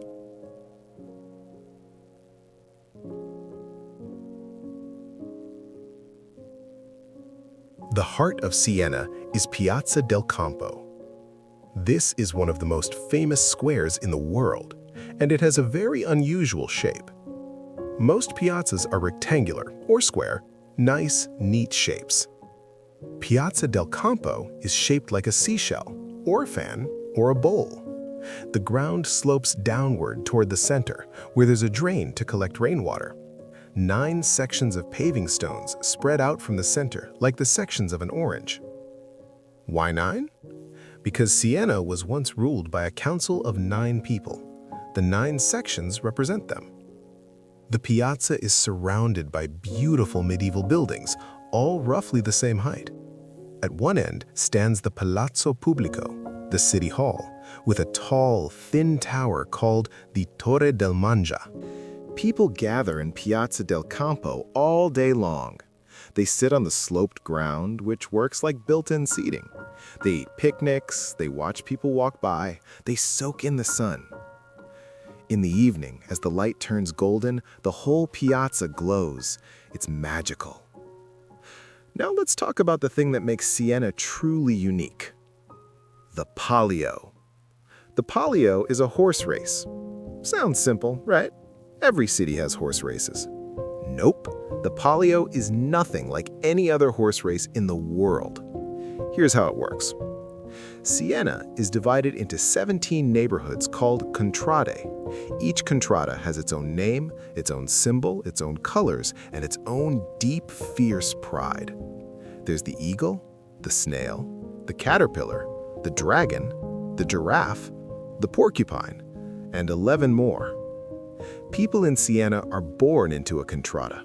They're baptized in its fountain. They supported their entire lives. It's like being part of a giant family mixed with a sports team mixed with a religion. Twice a year, 10 of the 17 contrade are selected to race in the Palio. They each enter one horse and one jockey. And where does this race happen? Right in Piazza del Campo. They cover the ground with dirt. They put up barriers around the edges. And for 90 seconds, 10 horses and jockeys sprint around the shell-shaped piazza at incredible speed. It's chaotic. It's dangerous. Horses slip on the tight curves. Jockeys fall off. Sometimes a horse finishes the race without any rider at all, and that still counts as a win. The whole thing is over in less than 2 minutes. But the celebration, that lasts for months. Let me paint you a picture. It's July or August, the day of the Palio. 50,000 people are packed into Piazza del Campo, standing room only. People hang out of windows, they crowd onto balconies. The horses are led out, each one wearing the colors of its contrada. The jockeys ride bareback with no saddles, just a horse and a rider and hope. The starter drops the rope. The horses explode into motion. 3 laps around the piazza, sharp turns at each corner, horses bunching together, jockeys pushing and shoving, the crowd screaming so loud you can feel it in your chest. 90 seconds later, it's over. The winning contrada goes absolutely insane. Grown adults cry, strangers hug each other.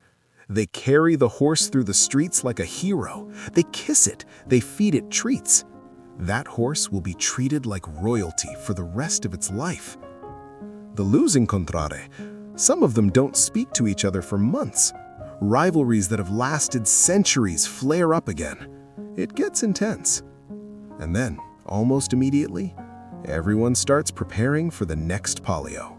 The race has been happening since 1644, almost 400 years, and the passion has never faded. Siena isn't just about the piazza and the horse race. The city also has one of the most stunning cathedrals in Italy. The Siena Cathedral, or Duomo, is a masterpiece of Gothic architecture, and it has something you won't see anywhere else. The walls are striped, alternating bands of white and dark green marble, creating a striped pattern that covers the entire building, inside and out. It looks like nothing else. Bold, dramatic, impossible to forget. Inside, the cathedral is filled with art, sculptures, paintings, and a floor made of elaborate marble pictures showing Bible scenes and mythological figures. There's also a tiny library inside the cathedral with walls covered in colorful frescoes. Every inch is painted with scenes of popes and princes and important events.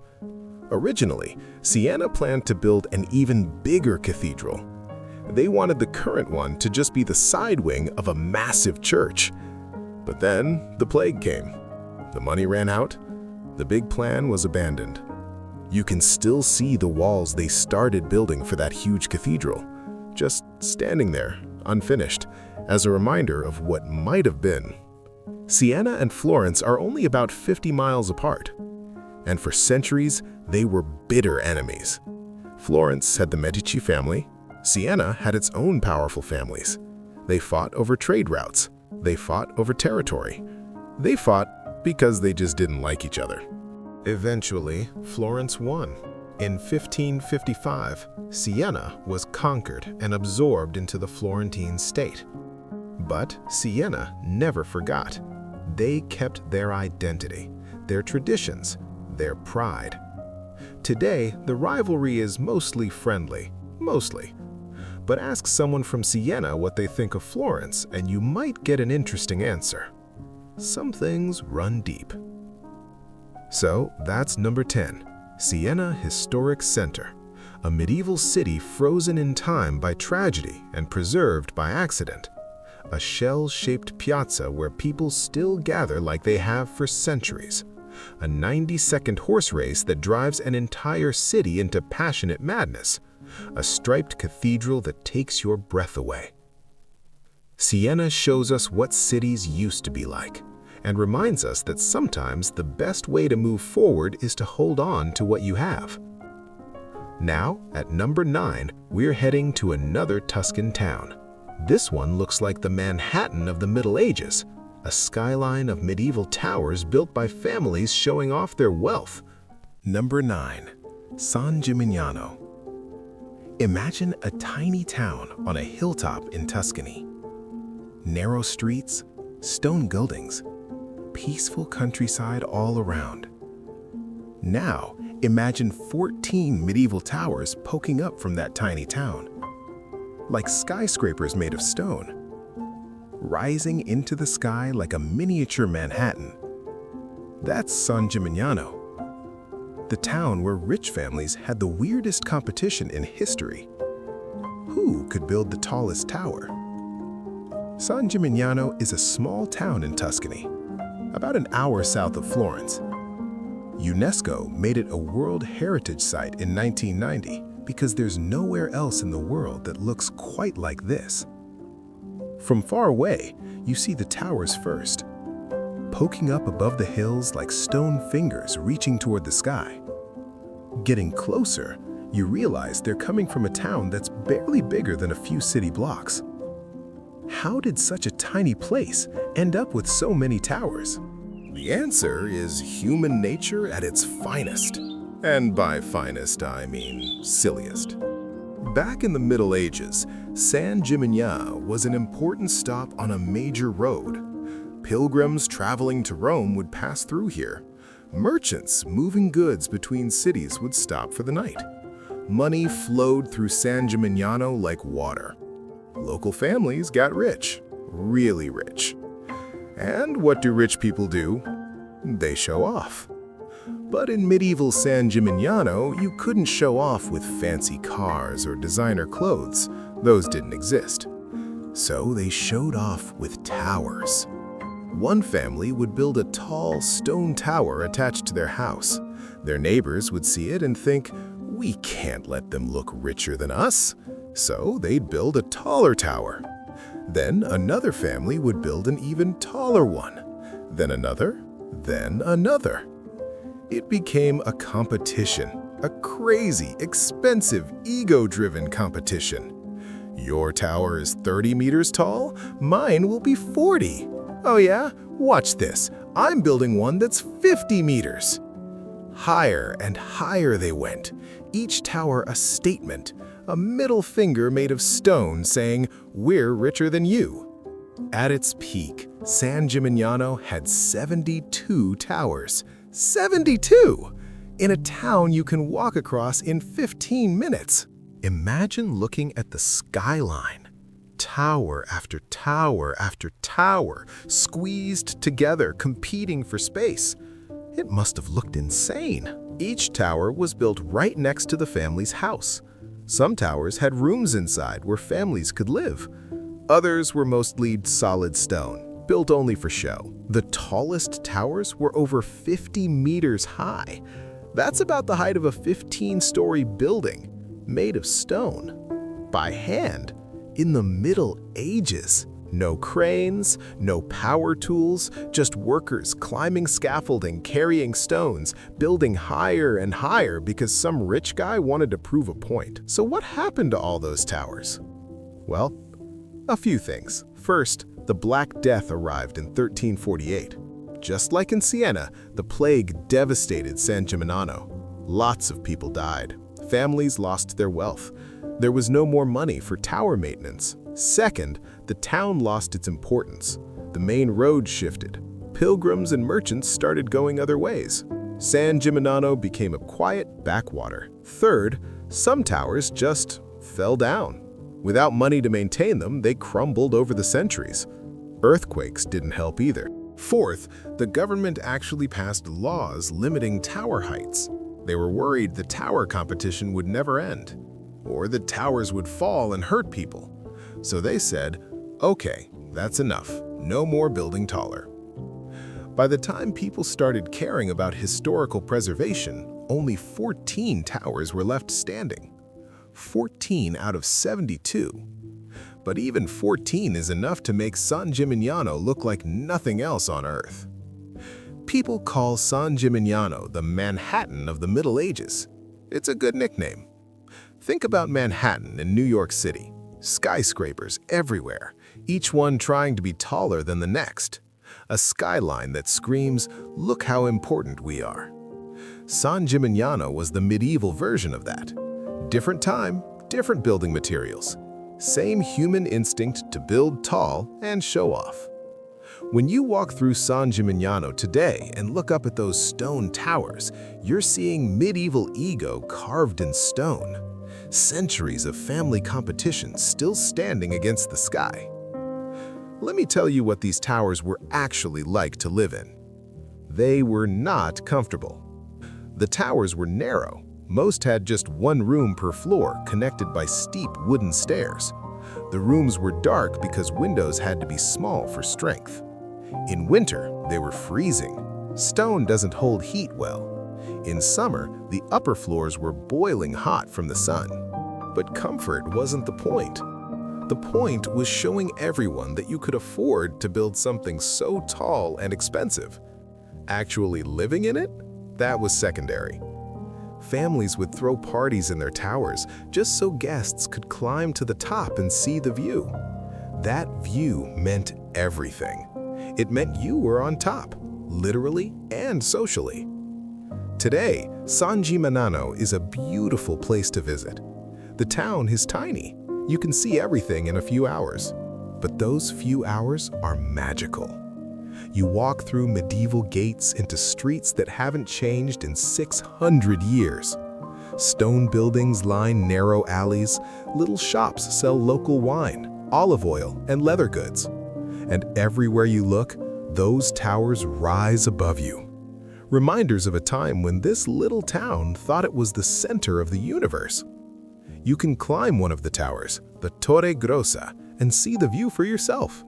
Rolling Tuscan hills stretching to the horizon, red rooftops below, the countryside looking like a Renaissance painting. It's easy to see why those medieval families wanted to build so high. Okay, I have to tell you about one more thing. San Gimignano has what many people consider the best gelato in the entire world. There's a shop called Gelateria Dondoli. The owner, Sergio Dondoli, has won the World Gelato Championship multiple times. Yes, there's a World Championship for gelato, and this tiny shop in this tiny medieval town keeps winning it. People line up around the block to get a cone.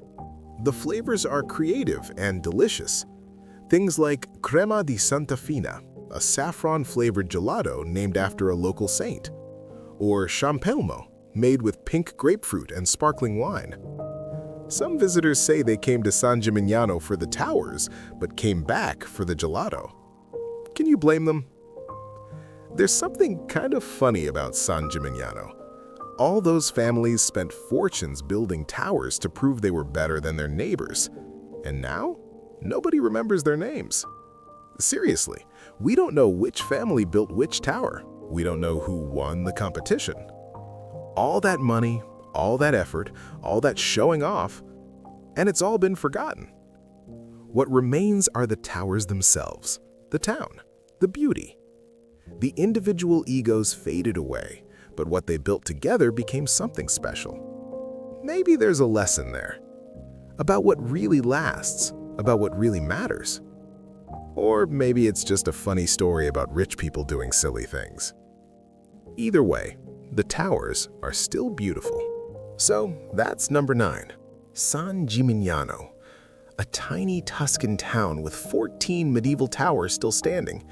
The Manhattan of the Middle Ages, built by families competing to prove who was richest, now home to world championship-winning gelato.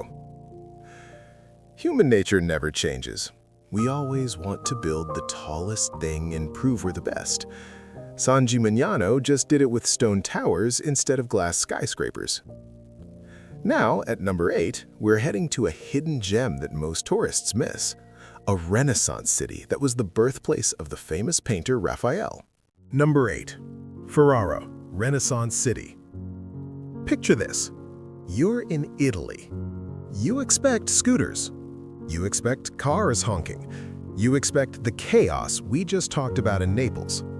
Instead, you see grandmas riding bicycles, businessmen in suits pedaling to work, students cycling to class with books in their baskets. Welcome to Ferrara, Italy's cycling capital. A city where bikes rule and cars barely matter. Oh, and there's a medieval castle with a moat right in the middle of town, just casually sitting there. Ferrara is in the Emilia-Romagna region of northern Italy, the same region where we saw Modena and Ravenna. UNESCO made Ferrara a World Heritage Site in 1995 for something really special. This city is the best example of a planned Renaissance city in the entire world. What does that mean? It means that while most cities grew randomly over centuries with streets going every which way, Ferrara was actually designed on purpose, with a plan. And that plan still works perfectly today. Most medieval cities are a maze. Streets twist and turn, alleys lead to dead ends. You get lost constantly. That's because nobody planned them. People just built wherever they wanted and the city grew like a tangled vine. Ferrara started that way too. The oldest part of town has those classic narrow medieval streets. But then, in the 1400s, something different happened. The Duke of Ferrara decided to expand the city. And instead of just letting people build wherever, he hired an architect named Biagio Rossetti to design the expansion. Rossetti created wide, straight streets, open squares, parks and gardens, everything organized in a logical grid. It was revolutionary. One of the first times in Europe that someone said, hey, maybe we should actually plan how a city is built. And it worked beautifully. Today, Ferrara has two personalities: the old medieval center with its winding streets, and the Renaissance edition with its grand boulevards and open spaces. Both parts are gorgeous. Both parts are easy to explore, especially by bike. Okay, let's talk about the bikes. Ferrara is completely flat, like pancake flat. There's not a single hill in the entire city. And what happens when a city is flat? Bicycles take over. Ferrara has more bicycles per person than almost any city in Italy. Some say more than anywhere else in the country. Everybody bikes here. Kids bike to school, parents bike to work, grandmas bike to the market, old men bike to the cafe to meet their friends for coffee. You see businessmen in fancy suits cycling through the streets, women in dresses and heels pedaling past ancient buildings. Nobody thinks it's strange. It's just how you get around. There are bike lanes everywhere, bike parking everywhere, bikes locked to every fence, post, and railing. The city was made for cycling, and the people of Ferrara have fully embraced it. This changes everything about how the city feels. Without cars dominating the streets, Ferrara is quiet, peaceful. You can hear church bells. You can hear birds singing. You can hear people actually talking. Walking through Ferrara feels different from walking through other Italian cities. More relaxed, more human scale. You realize how much nicer cities could be if we didn't fill them with cars. Ferrara figured this out centuries ago. The flat streets, the wide boulevards, the compact size. It was always perfect for cycling. They just kept doing what worked.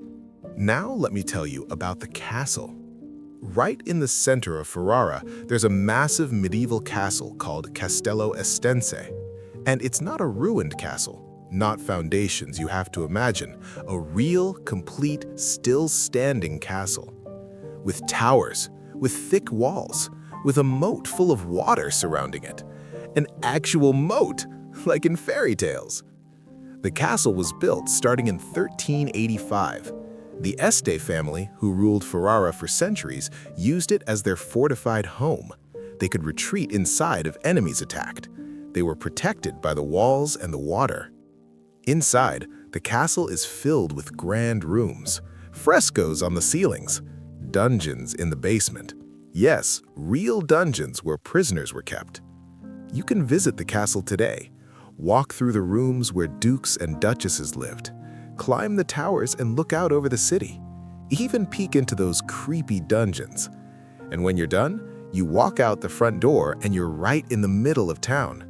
Bikes passing by, people shopping, life happening all around a medieval fortress. It's surreal. Ferrara has another unusual feature. The city walls are still standing, almost completely intact, and you can walk on top of them. Most Italian cities tore down their walls centuries ago. They needed room to expand. The walls got in the way. Ferrara kept theirs. The walls stretch for about 9 kilometers around the old city. That's over 5 miles. And on top of the walls, there's a walking path. You can stroll along the top of medieval walls, looking down at the city on one side and green parks on the other. Trees line the path, people jog here, walk their dogs, have picnics on the grass slopes. It's one of the best walks in any Italian city, historic and relaxing at the same time. You're literally walking on top of walls that were built to protect the city from attack. Soldiers once patrolled here, watching for enemies. Now couples hold hands and watch the sunset. History repurposed for modern life. Ferrara owes a lot to the Este family. The Estes ruled Ferrara for over 300 years, from the late 1200s to the late 1500s. They were patrons of art, architecture, and culture. They built the castle. They commissioned the city expansion. They attracted artists, musicians, and writers to their court. Ferrara became a center of Renaissance culture because of the Este family's support. Famous poets wrote here. Beautiful paintings were created here. Music flourished here. The Este family wanted their city to be admired, and they made it happen. When you walk through Ferrara today, you're walking through their vision. A city built to be beautiful. A city planned to work well. A city that still reflects the taste of a family who lived here 500 years ago. Here's a secret about Ferrara. It's not crowded. The big tourist cities like Florence, Venice, and Rome are packed with visitors, shoulder to shoulder in the summer, lines for everything. Ferrara, much quieter. Tourists come, sure, but not the overwhelming floods you see elsewhere. You can actually enjoy the city without fighting through crowds. Why? Maybe because it's not as famous. Maybe because it's slightly out of the way. Maybe because people are so focused on the big names that they skip over this gem. Whatever the reason, it works in your favor. You can take your time. Explore at your own pace. Find a bench and just sit. No rush, no stress. For a lot of travelers, that's exactly what they need. Ferrara has a certain vibe. It's cultured but not pretentious, historic but not stuck in the past, beautiful but not showing off. People here seem to actually enjoy their lives. They ride their bikes. They meet friends for coffee. They take evening walks on the walls. There's a contentment to Ferrara that you don't always find in busier places. Maybe it's because the city was designed for human beings, not for cars, not for tourists, for people who live here. And when a city is designed for living, it just feels better. So that's number 8, Ferrara, the best example of a planned Renaissance city, a medieval castle with a real moat, bike riders everywhere you look, city walls you can walk on top of, and a peaceful vibe that lets you actually relax. Sometimes the best places are the ones that don't try too hard. Ferrara just quietly goes about being wonderful. Now at number 7, we're heading to a garden, but not just any garden. The oldest botanical garden in the world, still in its original location. And it has a palm tree that's been alive for almost 500 years. Number 7. Genoa, Strade Nuove and Palazzi dei Rolli. What would you do if the government passed a law saying you had to let the king sleep in your house whenever he visited your city? That's exactly what happened in Genoa. The richest families were forced to host important guests by law, no choice. So what did they do? They built the most incredible palaces imaginable, because if you're going to have royalty sleeping in your home, you better make sure your home is fit for royalty. This is the wildest real estate story in history. Genoa is a port city on the northwest coast of Italy, in the Liguria region, the same region where you find Cinque Terre. For centuries, Genoa was one of the richest cities in the Mediterranean. Its ships traded everywhere. Its banks financed kingdoms. Its merchants amassed fortunes that would make modern billionaires jealous. UNESCO made the Strade Nuove and Palazzi dei Rolli a World Heritage Site in 2006. That's Italian for new streets and palazzi palaces. And the story behind these streets and palaces is unlike anything else. In the 1500s and 1600s, Genoa was swimming in money. The city had made fortunes through trade and banking. Noble families competed to show off their wealth. And how do you show off wealth? You build. The richest families started constructing massive palaces along new streets in the city. These weren't just nice houses. These were architectural masterpieces. Marble staircases, frescoed ceilings, crystal chandeliers, private art collections that rivaled museums. Each family tried to outdo the others. If your neighbor built a fancy palace, you built a fancier one. It was a competition played with bricks and gold. Now here's where it gets interesting. Genoa had a problem. Important visitors kept coming to the city. Kings, queens, ambassadors, cardinals, VIPs from all over Europe. But Genoa didn't have a royal palace. There was no king of Genoa. It was a republic ruled by elected officials. So where would all these important visitors stay? The government came up with a solution, a very unusual solution. They created a list, the Rolli. This was a roll or register of the finest private palaces in the city.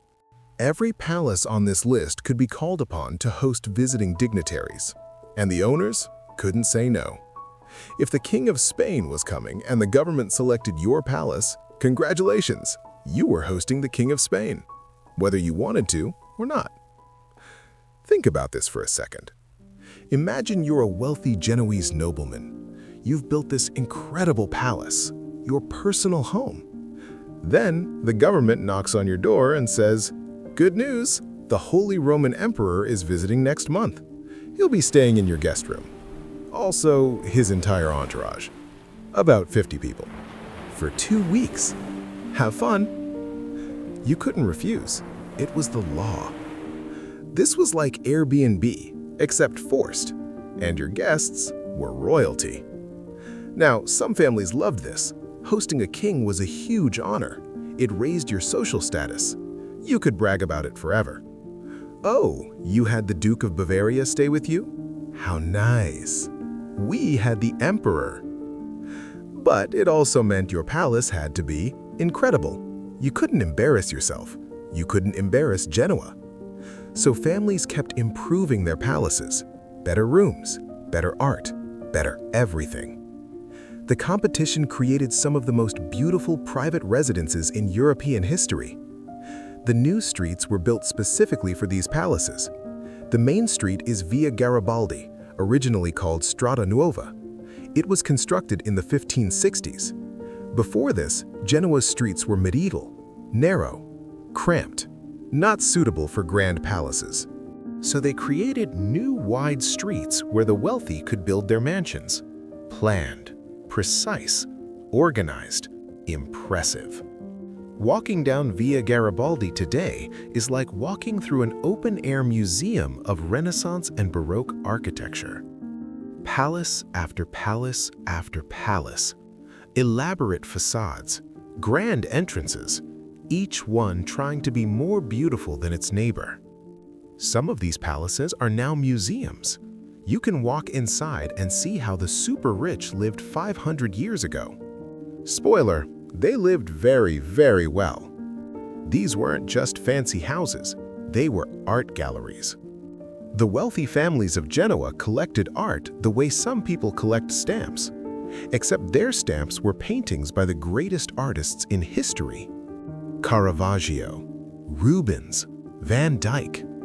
Some of the biggest names in art history have work hanging in the Rolli palaces. Peter Paul Rubens, the famous Flemish painter, actually visited Genoa in the early 1600s. He was so impressed by the palaces that he wrote a book about them with detailed drawings. His book spread across Europe and influenced how wealthy people designed their homes for the next 2 centuries.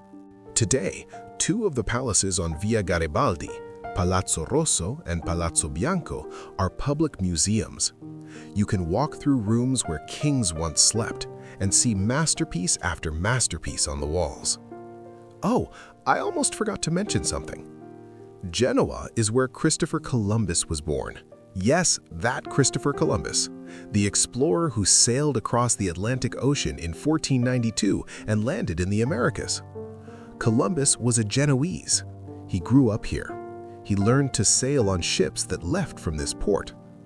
You can still see the house where he supposedly lived as a child. It's a small building, nothing fancy. Before he became famous, Columbus wasn't rich. But his voyages changed the world. And they started here, in this city of sailors and traders and wealthy merchants. The same energy that built the Rolli palaces sent ships across unknown oceans. The Rolli system was actually genius. It solved a real problem. Important visitors needed somewhere impressive to stay. The city provided that without spending public money. The competition raised everyone's standards. Palaces got more and more beautiful. Art collections got more and more impressive. And the whole city benefited. Visitors were amazed by what they saw. They went home and told stories about the incredible palaces of Genoa. This attracted more trade, more investment, more prestige. The families bore the cost, but they also gained status and connections. Hosting a king meant access to that king, business deals, political favors, marriage alliances. It was expensive, but it was also an investment. Today, you can explore the Strade Nuove and enter several of the Rolli palaces. Some are museums with regular hours. Palazzo Rosso and Palazzo Bianco have incredible art collections. Palazzo Reale has preserved royal apartments. Others open occasionally for special events called the Rolli Days. Twice a year, many private palaces that are normally closed open their doors to the public for free. During Rolli Days, you can peek inside normally private buildings, walk through rooms that haven't changed much in centuries, see how the wealthiest Genoese lived. It's incredibly popular. Tens of thousands of people come. If you can time your visit for Rolli Days, you should absolutely do it. There's something funny about the Rolli story. A law that forced rich people to share their homes with visitors ended up creating some of the most beautiful buildings in Europe. Competition made things better. The pressure to impress pushed people to create extraordinary things. And those extraordinary things are still here, 500 years later, for all of us to enjoy. Sometimes, good things come from strange places. So, that's number 7, Genoa and the Palazzi dei Rolli. A street of incredible palaces built by families competing to host royalty. The world's first forced accommodation system. Art collections that would make museums jealous. and the birthplace of Christopher Columbus. Rich people showing off has never looked so good. Now, at number 6, we're heading to Sicily, to a group of towns that were destroyed by an earthquake and rebuilt more beautifully than ever before. Number 6. Villa Adriana, or Hadrian's Villa. Imagine being the most powerful person in the world. You've traveled everywhere. You've seen the pyramids of Egypt, the temples of Greece, the greatest cities of an empire that stretches from Britain to Persia. And you think, I loved all those places. What if I just built them all in my backyard?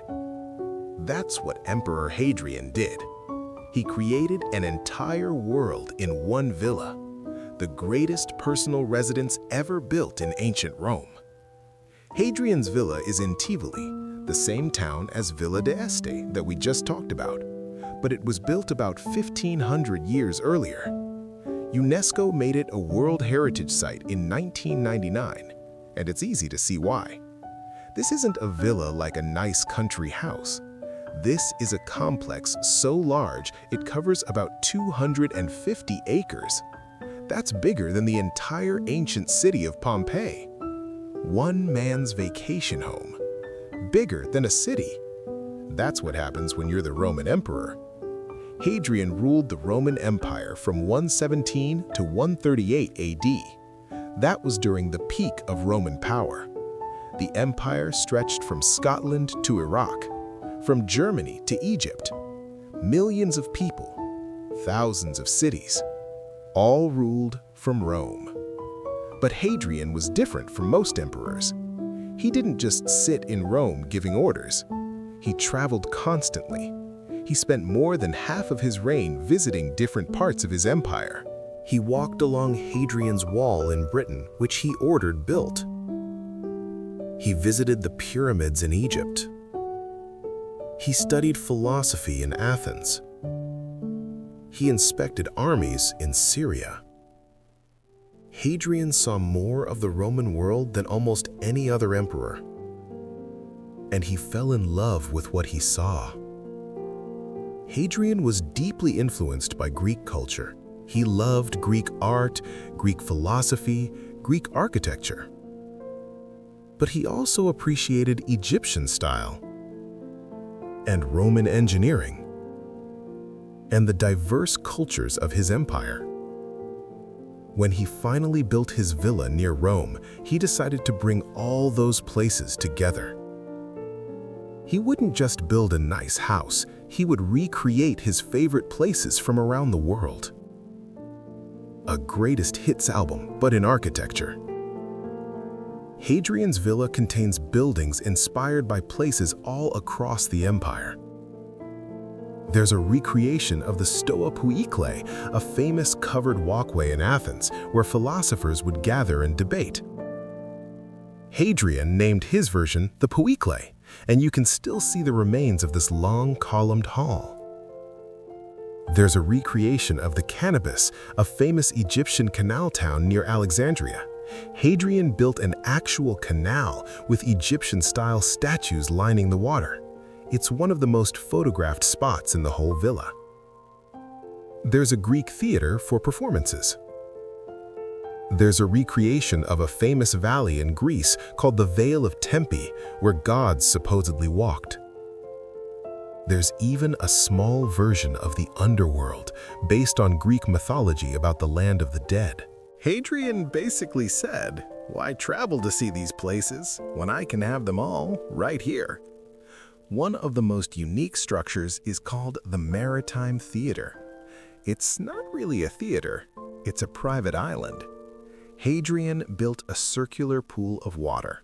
In the middle, a small island with a miniature house. Bridges connected the island to the mainland, but they could be pulled back.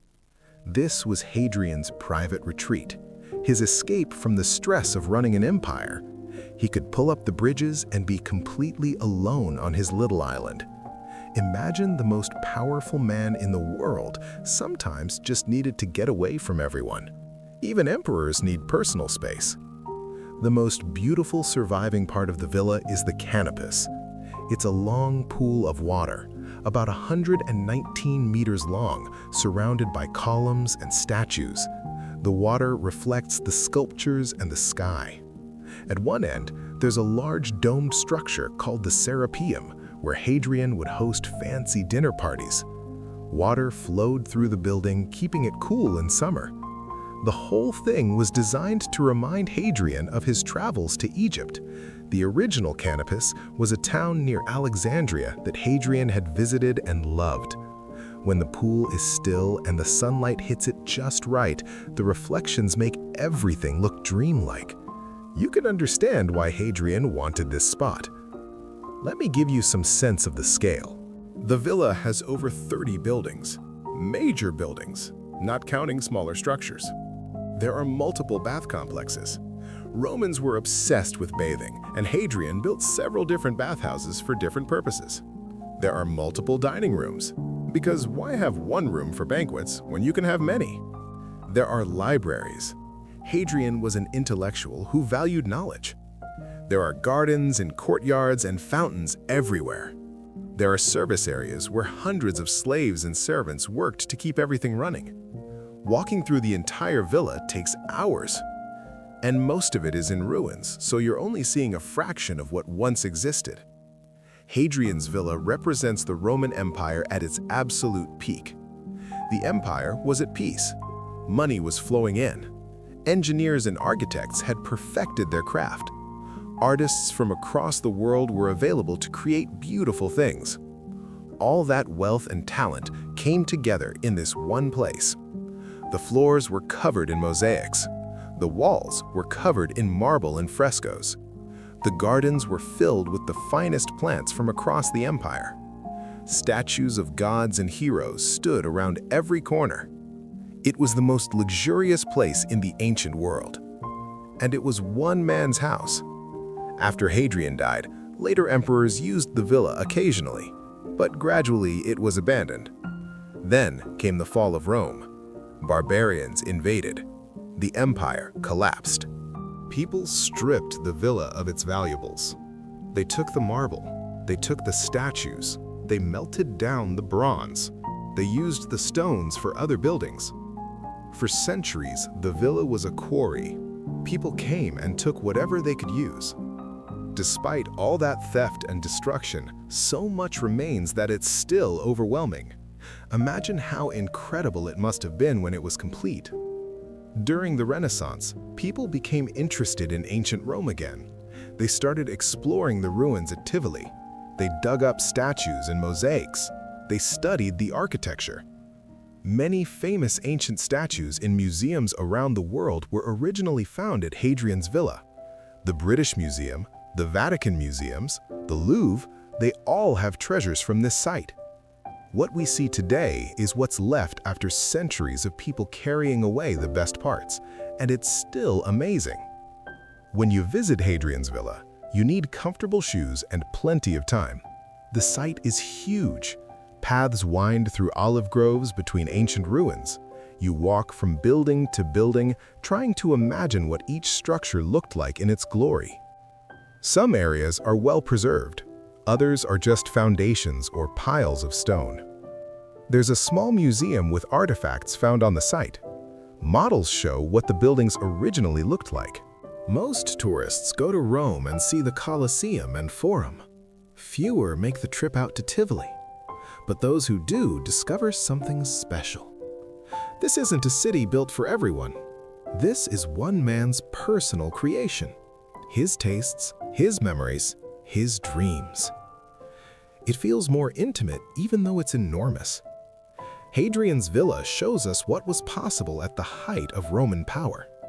The engineering, the artistry, the sheer ambition. But it also shows us something human. An emperor who missed the places he'd visited, who wanted to hold on to those memories, who built physical reminders of where he'd been and what he'd loved. We all do some version of this. We put photos on our walls. We collect souvenirs. We try to hold on to experiences. Hadrian just did it on an imperial scale. So that's number 6, Villa Adriana, Hadrian's villa. The vacation home of a Roman emperor who traveled everywhere and wanted to bring the world home with him. 250 acres of Greek temples, Egyptian canals, and Roman engineering. The most impressive personal residence from ancient Rome. One man's attempt to keep all his favorite places close forever. Now at number 5, we're heading to a group of volcanic islands where one volcano erupts every 15 minutes. Nature at its most dramatic. The Aeolian Islands. Number 5, Aeolian Islands. We're in the top 5 now, and we're starting with something that will blow your mind. What if I told you there's a volcano that erupts every 15 to 20 minutes? Not once a year, not once a month. Every 15 to 20 minutes, around the clock, day and night, year after year, for thousands of years. And you can watch it from a boat at night, seeing fire shoot into the sky against the darkness. Welcome to the Aeolian Islands, where the Earth never stops putting on a show. The Aeolian Islands are a group of 7 volcanic islands off the northern coast of Sicily in the Tyrrhenian Sea. UNESCO made them a World Heritage Site in 2000, not for human history, but for geology. These islands are a living laboratory showing how volcanoes work. They've been erupting for about 260,000 years. That's long before humans existed. And they're still going strong. If you want to see planet Earth actively building and destroying itself, this is the place. Let me introduce you to the 7 sisters. Lipari is the largest and most populated. It's the main hub where most visitors stay. Volcano has a volcano you can hike up to see smoking craters and mud baths. Salina is lush and green, famous for capers and the wine called Malvasia. Pinaria is tiny and glamorous, where wealthy Italians park their yachts. Filicudi and Alicudi are remote and quiet, barely touched by modern life. And then there's Stromboli. Stromboli is the star of the show. Stromboli is one of the most active volcanoes on Earth. Not the most explosive, not the most dangerous, but the most consistently active. The volcano erupts every 15 to 20 minutes, sometimes more often. Explosions of lava, gas, and rock shoot into the sky from vents near the summit. This has been going on for at least 2,000 years, probably much longer. Ancient sailors navigating the Mediterranean Sea at night could see Stromboli's glow from miles away. The constant eruptions created a natural beacon in the darkness. They called it the Lighthouse of the Mediterranean. Before GPS, before modern navigation, before electric lighthouses, Stromboli was guiding ships just by doing what it naturally does. Here's the amazing part. You can watch these eruptions.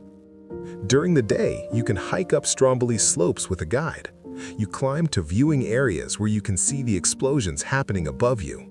Rocks fly into the air, lava glows orange. But the real magic happens at night. Tour boats take visitors out into the waters around Stromboli after dark. You float on the calm sea looking up at the volcano. And then it erupts. Fire shoots into the sky, orange and red against pure black. The rumble reaches you across the water. Then everything goes quiet for a few minutes.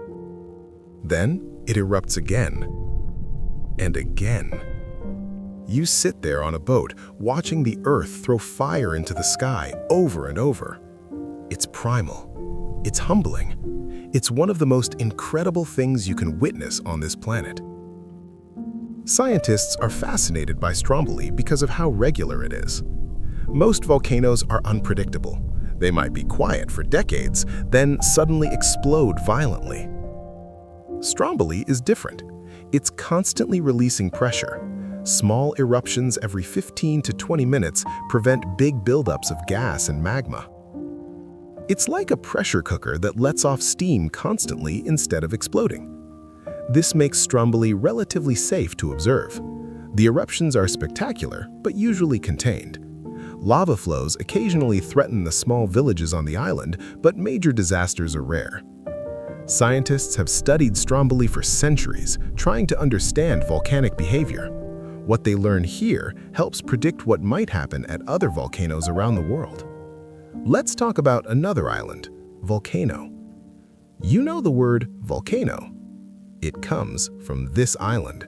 The ancient Romans believed that Vulcan, the god of fire and metalworking, had his forge under this island. The smoke and fire coming from the mountain were Vulcan working at his blacksmith's anvil. The island was named after the god, and eventually all fire-breathing mountains everywhere became known as volcanoes. So every time you say the word volcano, you're naming it after this specific island in Italy. Volcano is less active than Stromboli, but it's still very much alive. You can hike up to the main crater called Gran Cratere. It takes about an hour. At the top, you see a landscape that looks like another planet. Yellow sulfur crystals cover the rocks. Steam vents hiss and bubble. The smell of rotten eggs fills the air. That's sulfur dioxide. The ground is warm under your feet. You're standing on an active volcano that could wake up any time. At the base of the volcano, there are natural mud baths. Volcanic minerals make the mud supposedly good for your skin. Tourists cover themselves in gray mud and sit in warm pools heated by underground volcanic activity. It's a spa powered by a volcano. Here's something cool about the Aeolian Islands. You know pumice stone, that rough, lightweight stone people use to scrub their feet? A lot of it comes from here. Pumice is volcanic rock that's so full of gas bubbles it actually floats on water. When volcanoes here erupt, they sometimes produce huge amounts of pumice. The sea fills with floating stones. Lipari especially was famous for pumice mining. Mountains of white pumice covered parts of the island. White pumice covered parts of the island. You could see it from far away, like snow on a tropical island. Most of the mining has stopped now for environmental reasons, but you can still find pumice beaches where the sand is made of tiny floating stones. The Aeolian Islands remind us that we live on an active planet. We tend to think of the Earth as stable. Mountains stay where they are. Coastlines don't change. The ground beneath us is solid. But it's not. The Earth is constantly changing. Slowly, usually, but sometimes dramatically. These islands didn't exist 260,000 years ago. They were built by eruptions, layer by layer, lava flow after lava flow, rising from the seafloor to become islands where people now live. And they're still being built. Every eruption adds a little more. Every explosion reshapes the landscape. In geological terms, these islands are babies, still growing, still changing. People have lived on the Aeolian Islands for thousands of years. The volcanic soil is incredibly fertile, great for growing grapes, capers, and olives. The surrounding waters are rich with fish. Yes, living next to active volcanoes is risky, but the benefits were worth it for ancient peoples. Today, about 15,000 people live on the islands year-round. Tourism has replaced fishing and farming as the main economy, but life still revolves around the sea and the mountains that might erupt at any moment. There's something admirable about people who choose to live in places like this. They accept that nature is powerful, that humans can't control everything, that some risks are part of life. Getting to the Aeolian Islands requires a ferry from Sicily. Most visitors base themselves on Lipari and take day trips to the other islands. The night boats to see Stromboli erupt are incredibly popular. Book in advance. Hiking Stromboli itself is strictly regulated. You need a guide and have to follow specific routes. Safety is taken seriously. The islands are quiet in winter, busy in summer.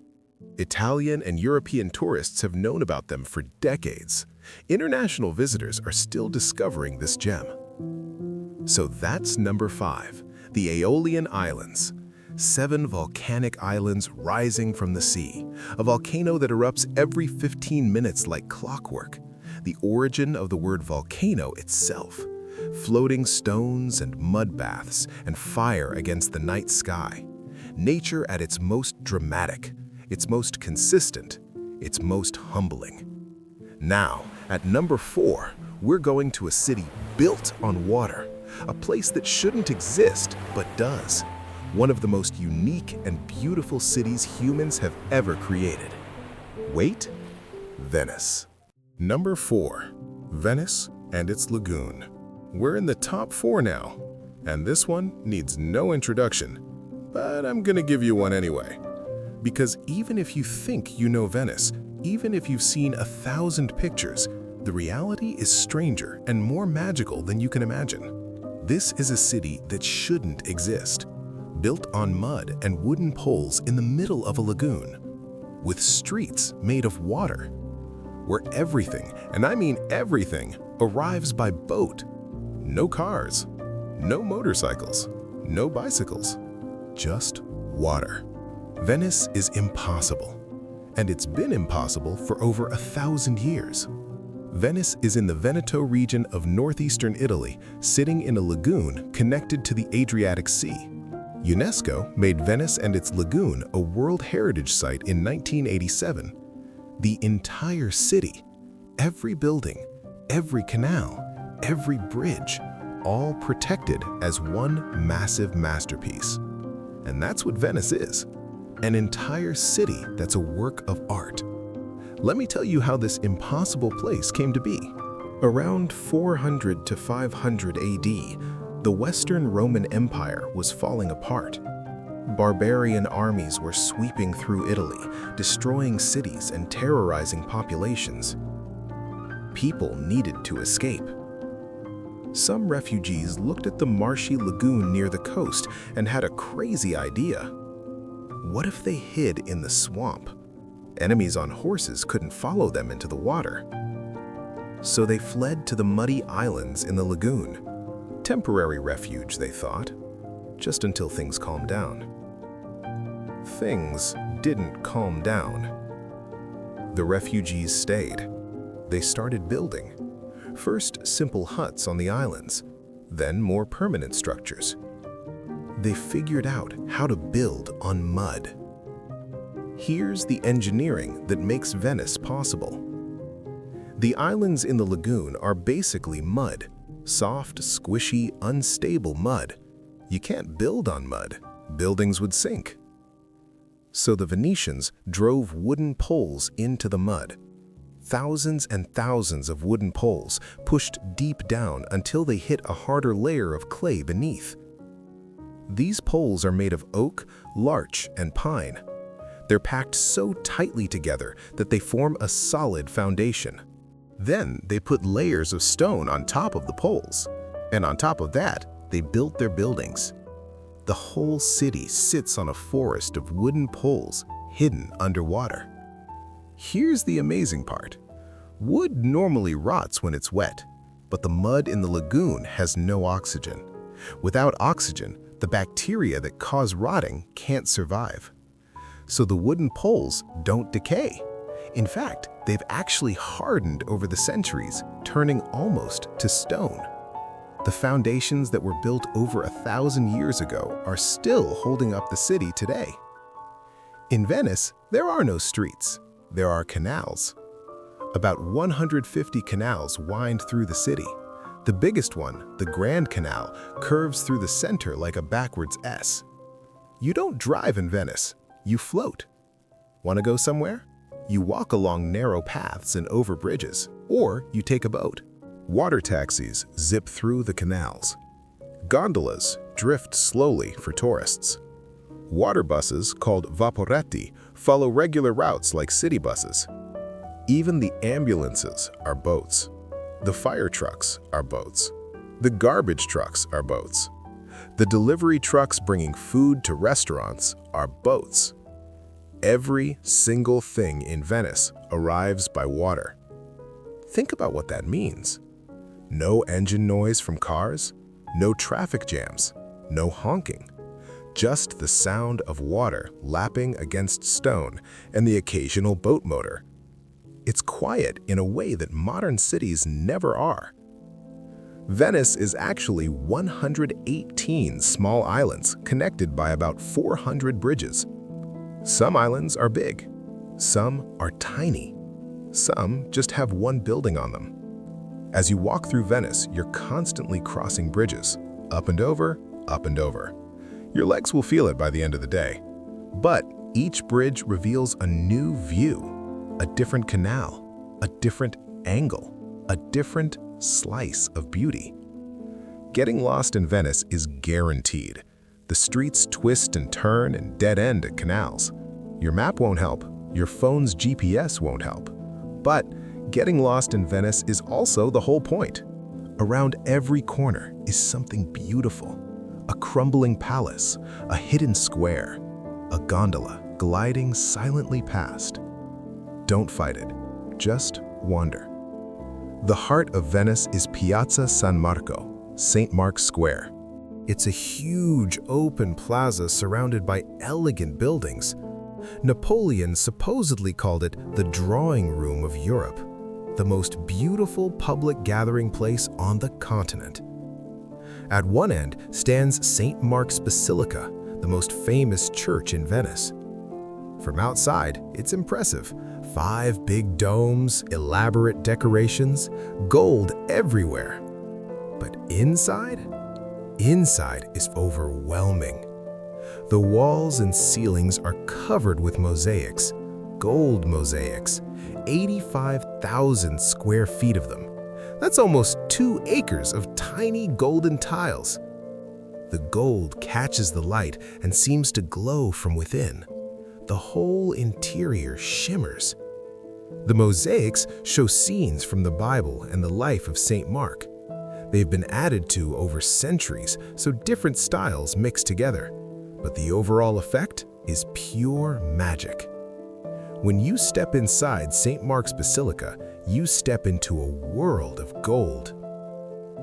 The Grand Canal is the main waterway through Venice.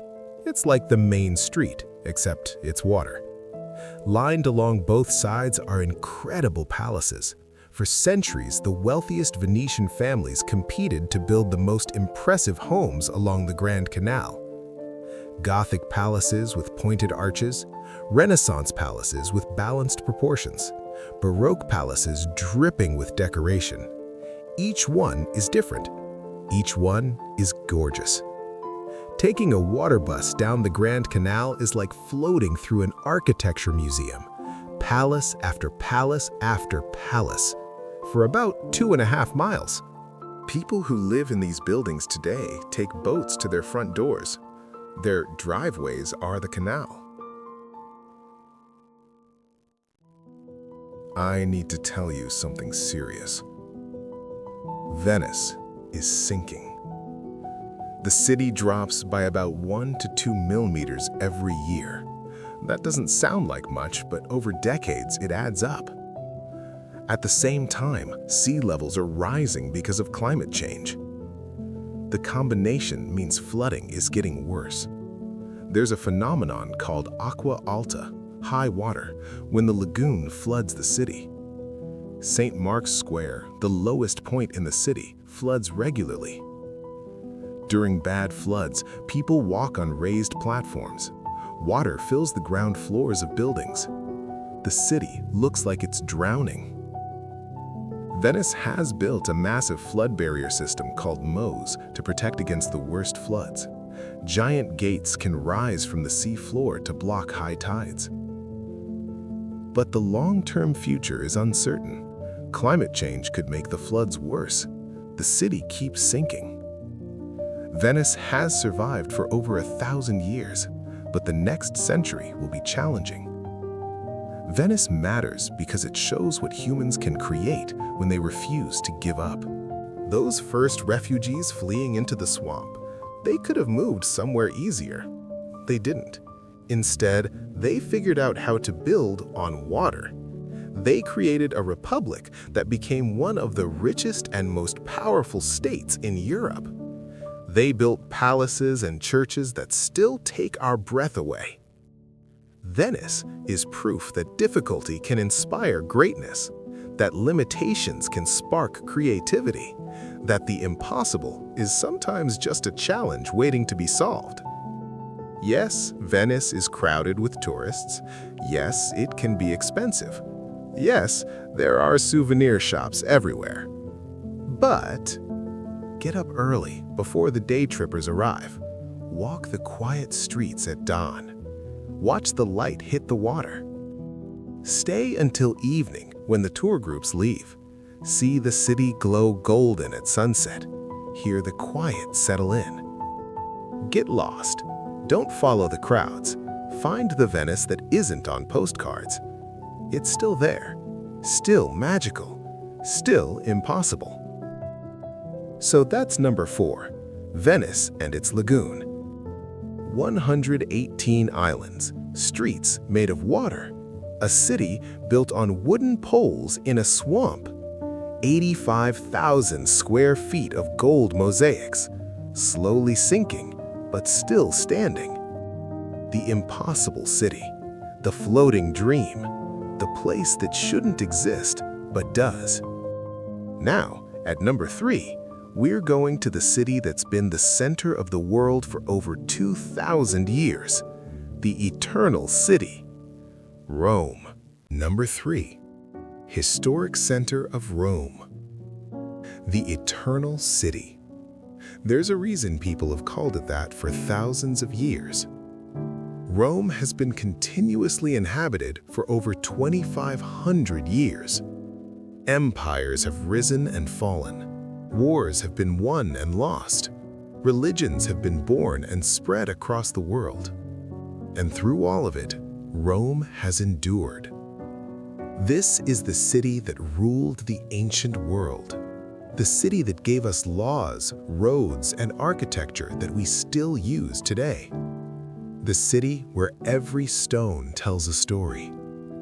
We're in the top 3 now, and Rome deserves every bit of its place here.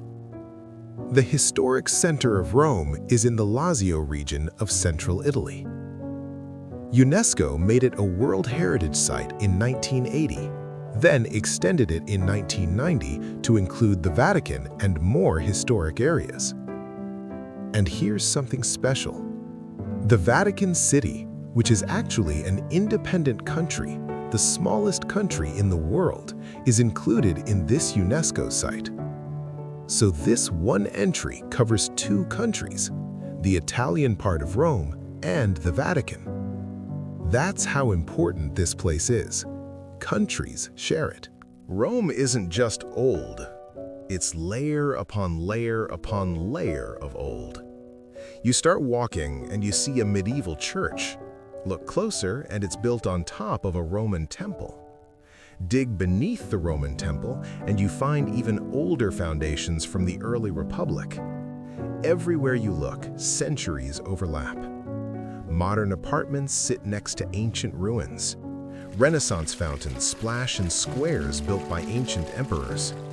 Churches from 1,000 years ago stand next to obelisks stolen from Egypt 2,000 years ago. It's like the entire history of Western civilization is compressed into one city. Let's start with the most famous building in Rome, maybe the most famous ancient building in the world, the Colosseum. This massive arena was built between 72 and 80 AD. That's nearly 2,000 years ago. And it was built fast, just 8 years. Compare that to some medieval cathedrals that took centuries. How did they build it so quickly? Sadly, with the labor of about 60,000 slaves, workers forced to build a monument for their conquerors. The Colosseum is huge. It's an oval shape about 189 meters long and 156 meters wide, about 6 acres in total. It could hold around 50,000 spectators. Some estimates say up to 80,000 for special events. Think about that. 2,000 years ago, they built a stadium that could hold more people than most modern sports arenas. There were 80 entrances, numbered with Roman numerals so people could find their seats. It's where we get the idea of numbered stadium gates. People could enter and exit the entire Colosseum in about 15 minutes. Ancient crowd management that modern architects still study. The Colosseum was built for entertainment, but not the kind of entertainment we'd consider acceptable today. Gladiators fought each other. Some fights were to the death. Wild animals were brought from all over the empire. Lions from Africa, bears from Europe, exotic animals that Romans had never seen. They would fight each other or fight humans. Executions happened in the arena. Criminals and prisoners of war met terrible ends while crowds cheered. And believe it or not, they even flooded the arena for naval battles. They would fill it with water and have small ships fight each other. This was entertainment for ancient Romans. For over 400 years, the Colosseum hosted these spectacles. The engineering of the Colosseum was incredible. Underneath the arena floor was a complex underground system called the hypogeum. Tunnels and rooms where gladiators waited, where animals were kept in cages, where props and scenery were stored. There were elevators, actual elevators powered by ropes and pulleys. Animals and gladiators could suddenly appear in the arena, rising from trapdoors in the floor. Imagine the surprise. You're watching a fight, and suddenly a lion rises from the ground right in the middle of the action. Above the arena, there was a retractable roof, a huge fabric awning called the velarium that could cover the spectators and provide shade. Hundreds of sailors from the Roman Navy operated this roof. They knew how to handle ropes and canvas from working on ships. A retractable roof, 2,000 years ago, like a modern sports stadium. Today, the Colosseum is one of the new 7 wonders of the world. About 7 million people visit every year. It's the most visited attraction in all of Italy. Much of the outer wall is gone. Earthquakes damaged it. And for centuries, people treated it as a quarry, taking stones to build other buildings. But what remains is still massive, still impressive, still capable of making you feel small when you stand inside. When you visit, you can walk through the tunnels where gladiators walked to their fate. You can stand where emperors sat. You can look out over the arena and imagine the roar of 50,000 voices. Near the Colosseum lies the Roman Forum. This was the heart of ancient Rome, the center of everything. Government happened here. The Senate met in buildings around the Forum. Laws were passed. Speeches were given. Business happened here. Markets, shops, banks. The ancient equivalent of a downtown business district. Religion happened here. Temples to different gods lined the Forum. Priests performed rituals. Justice happened here. Courts decided cases. Criminals were punished. For centuries, this relatively small area was the center of the known world. Decisions made here affected millions of people across 3 continents. Today, it's a field of ruins, columns, foundations, fragments of buildings. You need imagination to see what it once was. But when you walk the same stones where Julius Caesar walked, where Cicero gave speeches, where the fate of empires was decided, that's powerful. Another incredible building is the Pantheon. Originally a temple to all the Roman gods, the Pantheon was rebuilt by Emperor Hadrian around 125 AD. Yes, the same Hadrian who built that enormous villa we talked about. The Pantheon has the largest unreinforced concrete dome in the world, even after 2,000 years. Even with all our modern technology, no one has built a bigger dome without using steel reinforcement. The dome is a perfect hemisphere. There's a hole at the top called the oculus where light pours in. When it rains, the rain falls through the hole. There are drains in the floor to handle it. The Pantheon is almost perfectly preserved because it was converted into a church in the 600s AD. Unlike other ancient temples that were destroyed, it was protected. You can walk into the Pantheon and see essentially what ancient Romans saw. That's incredibly rare. The historic center of Rome includes the Vatican City. The Vatican is the smallest independent country in the world, only about 120 acres. You can walk across it in minutes. But it contains some of the most important art and architecture on Earth. St. Peter's Basilica is the largest church in the world. Inside are masterpieces by Michelangelo and Bernini. The Sistine Chapel has Michelangelo's famous ceiling showing scenes from the Bible, including the creation of Adam. The Vatican museums contain treasures collected over centuries, art from ancient Egypt to modern times. All of this sits within Rome, a country within a city within a country. I have to mention the Trevi Fountain. This Baroque masterpiece is where tourists throw coins over their shoulders into the water. Legend says if you throw a coin, you'll return to Rome someday. About 3,000 euros are thrown into the fountain every day. That adds up to around $1.5 million per year. All that money goes to charity. It funds food for poor families in Rome. So if you ever visit and throw a coin, you're helping people while making a wish. Not bad. Rome matters because it's the foundation of Western civilization. Roman law influenced legal systems around the world. Roman engineering gave us roads, bridges, and aqueducts. Roman architecture shaped how we build today. Roman language evolved into Italian, Spanish, French, Portuguese, and Romanian. The Roman Catholic Church, based in Rome, influenced religion across the globe for 2,000 years. When we study history, when we study law, when we study architecture, we're studying Rome. The city is the starting point for understanding how we got here. So that's number 3, the historic center of Rome. The Colosseum, where gladiators fought. The Forum, where empires were run. The Pantheon, with its priceless dome. The Vatican, with its priceless art. The Trevi Fountain, with its coins and wishes. 2,500 years of history. The eternal city. Every other city measures itself against Rome, and Rome just keeps going. Now at number 2, we're going to Italy's very first UNESCO World Heritage Site, a place with prehistoric art older than the pyramids. Over 300,000 drawings carved into rocks by people we know almost nothing about.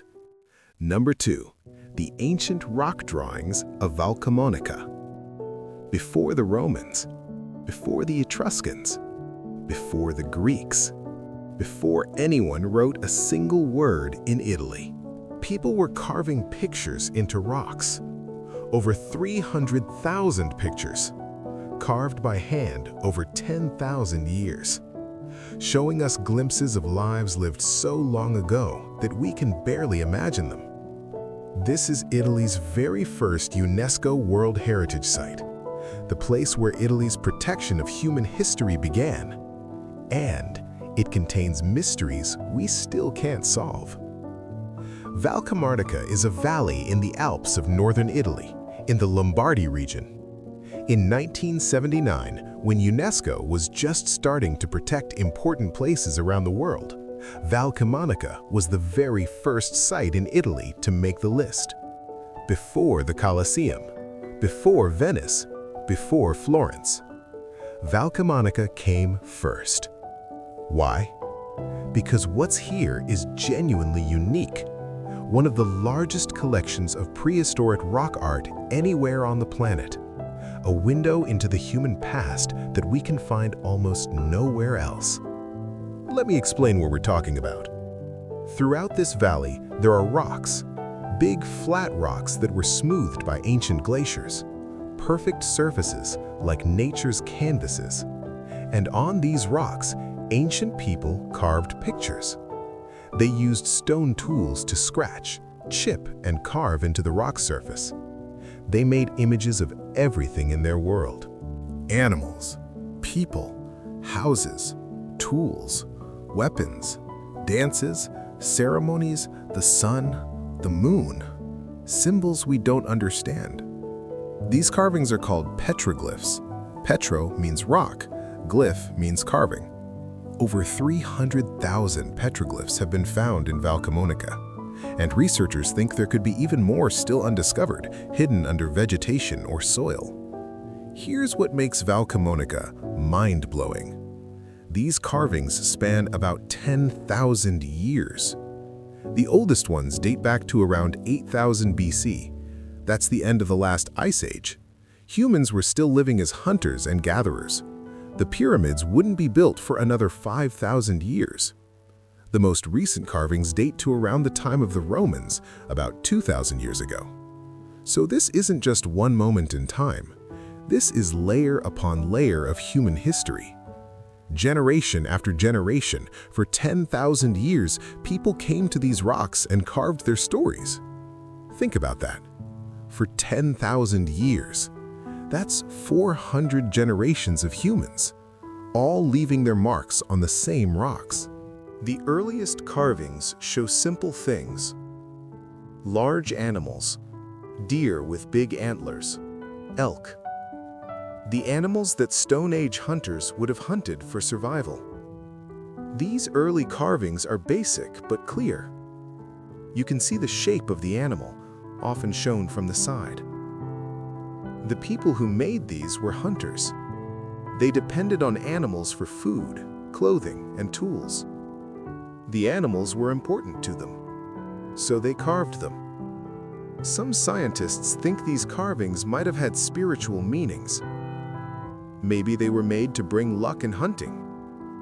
Maybe they honored the animal's spirits. We don't know for sure. The people who made them left no words to explain. As time passed, the carvings got more complex. When people started farming, around 6000 BC, the carvings changed.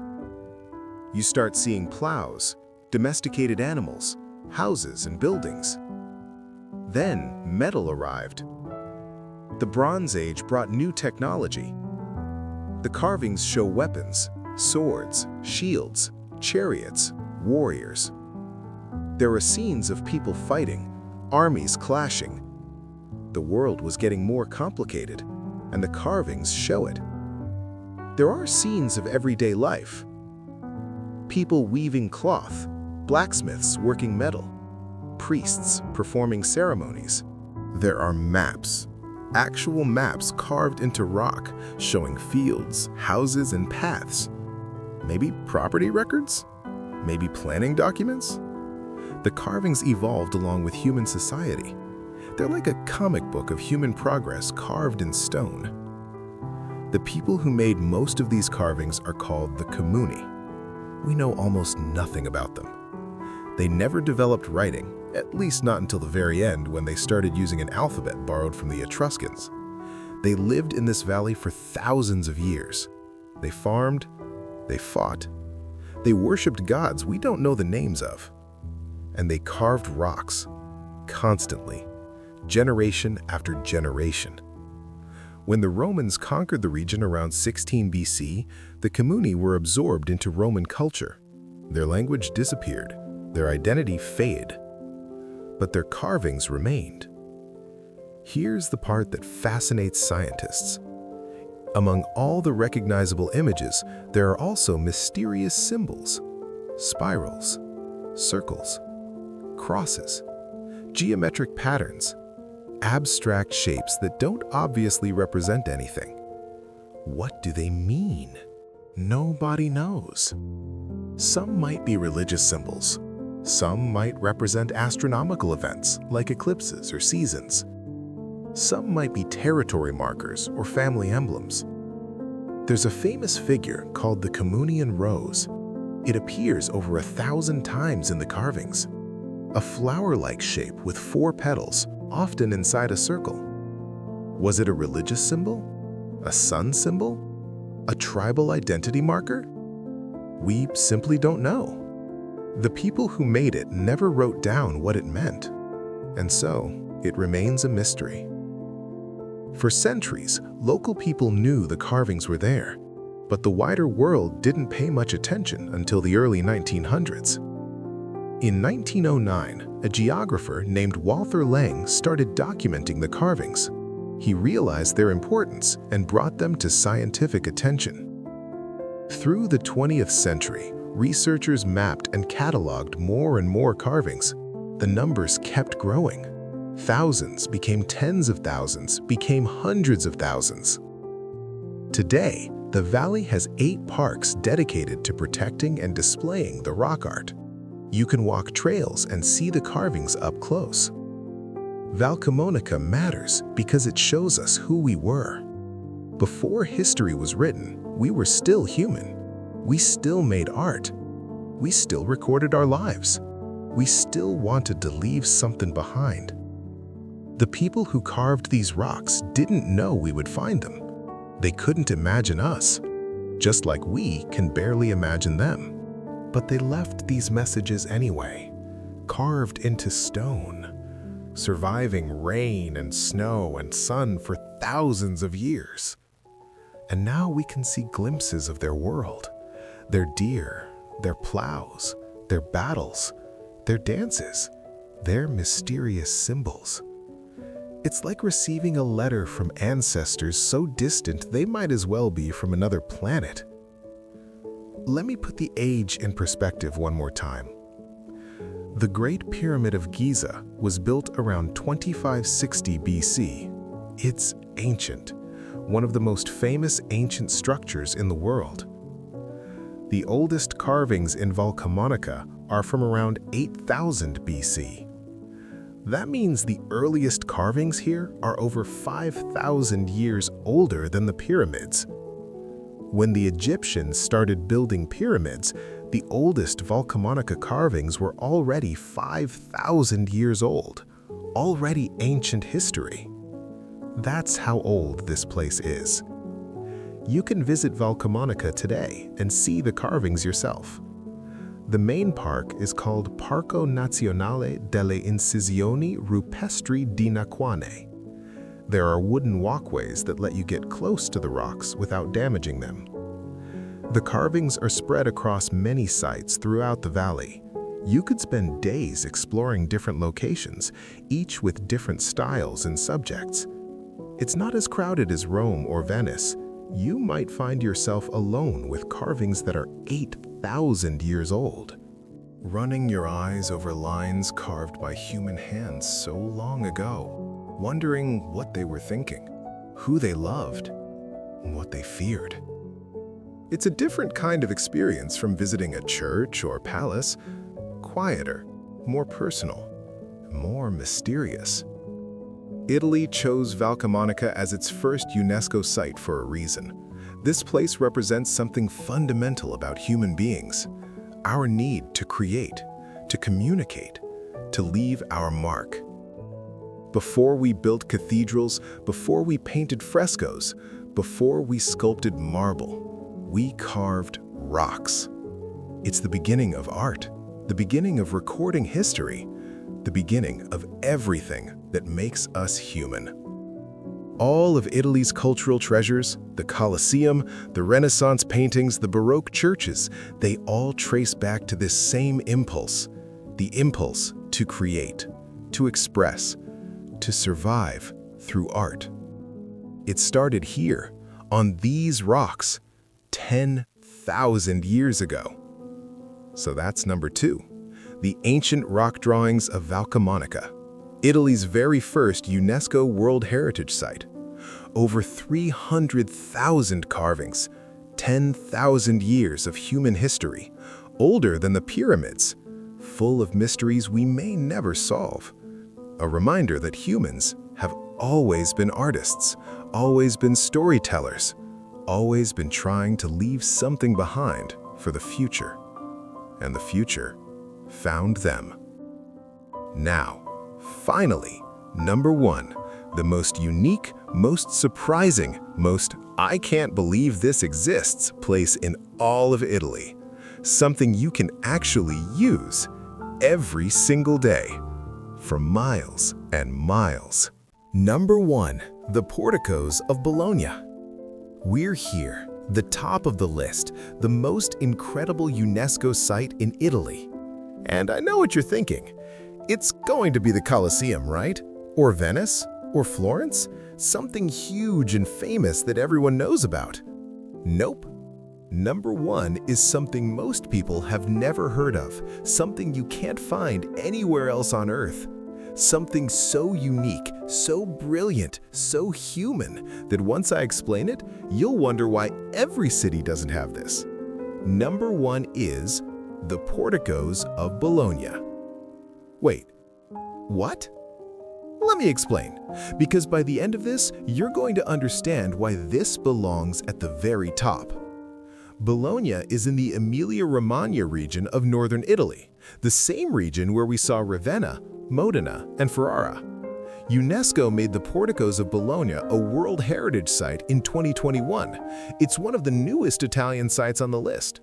But what exactly are porticos? Porticos are covered walkways. Imagine a sidewalk, but with a roof over it, supported by columns or arches. Simple, right? But Bologna took this simple idea and turned it into something extraordinary. Here are the numbers that will blow your mind. Bologna has 62 kilometers of porticos. 62 kilometers! That's almost 40 miles of covered walkways. You could walk from one end of the city to the other protected from the rain. You could do your shopping in a thunderstorm and stay completely dry. You could stroll in the summer heat and stay shaded from the sun.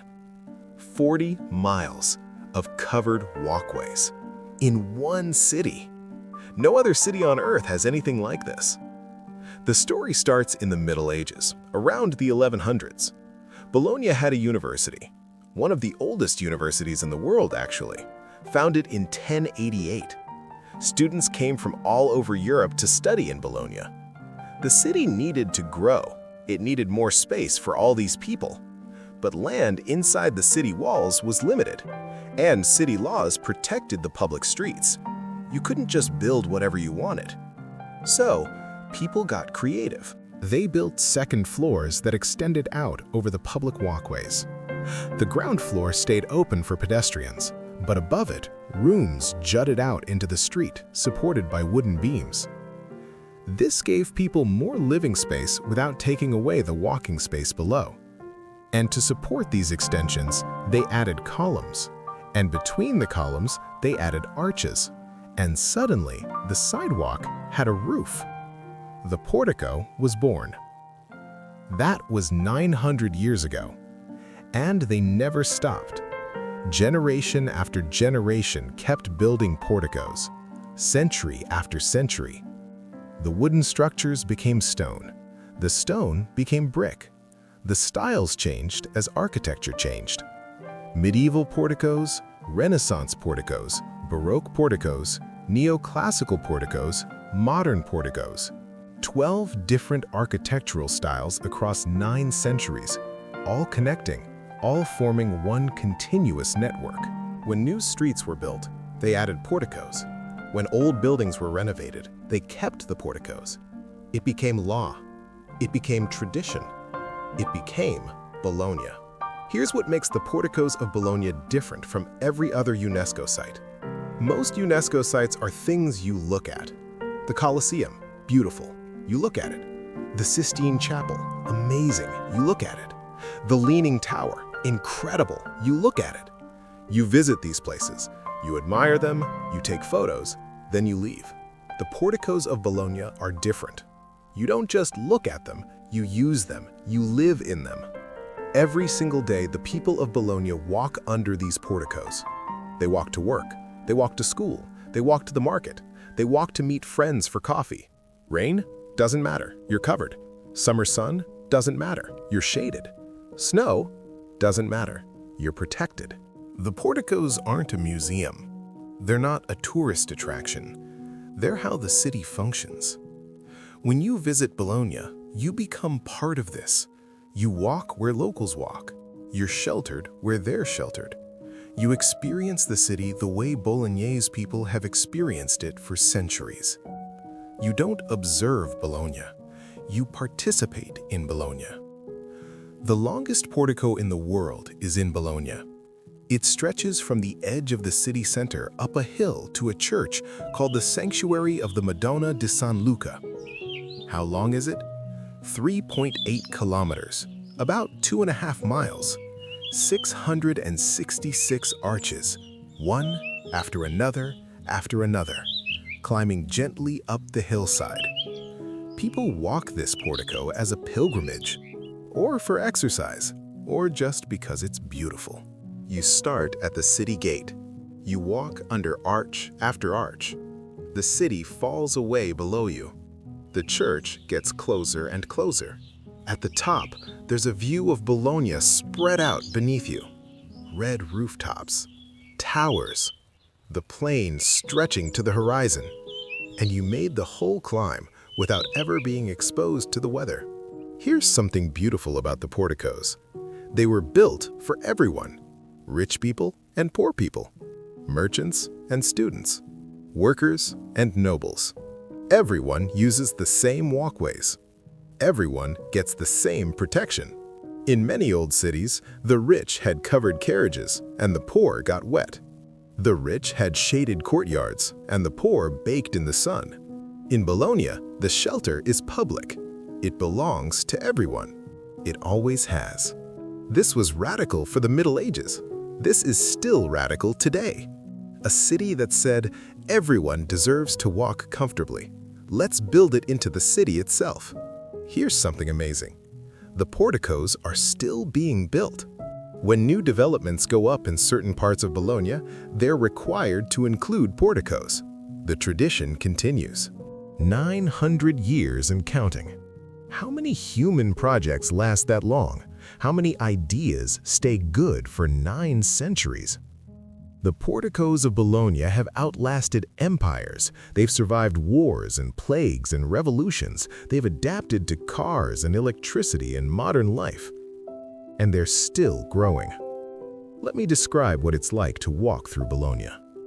You step out of your hotel. Immediately, you're under a portico, protected. You walk toward the main square. The portico continues. Shops line one side. The street is on the other. Above you, a vaulted ceiling of brick or stone. You turn a corner, a different style of portico. Older, more ornate, different columns. You keep walking, another change. Newer construction, different arches. But always covered, always sheltered, always connected. It starts to rain. You hear it on the rooftops above. You see it falling on the streets beside you. But you stay dry. You realize you've been walking for 30 minutes and you haven't been exposed to the sky once. And somehow, this doesn't feel claustrophobic. It feels cozy, protected, cared for. So why is this number 1? Because the porticos represent something special about what cities can be.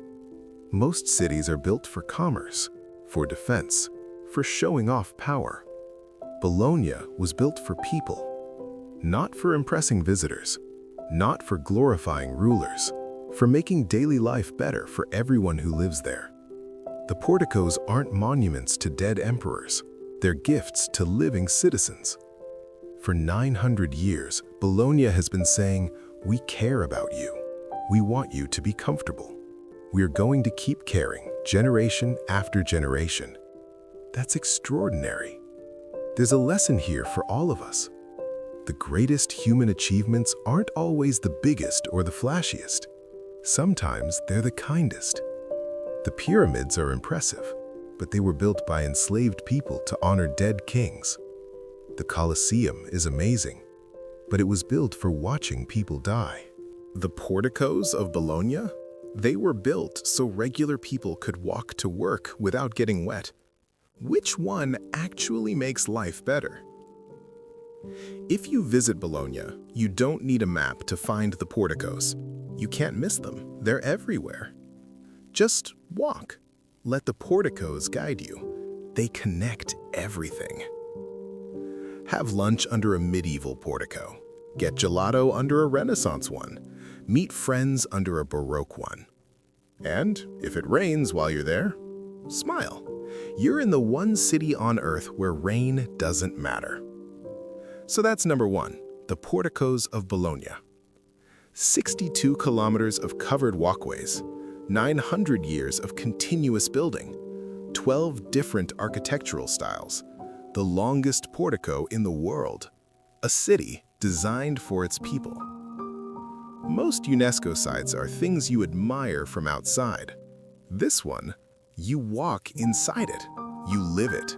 You become part of a 900-year-old tradition just by taking a stroll. That's why it's number 1. Not the biggest, not the oldest, not the most famous, the most human. And there you have it, 20 UNESCO World Heritage Sites in Italy.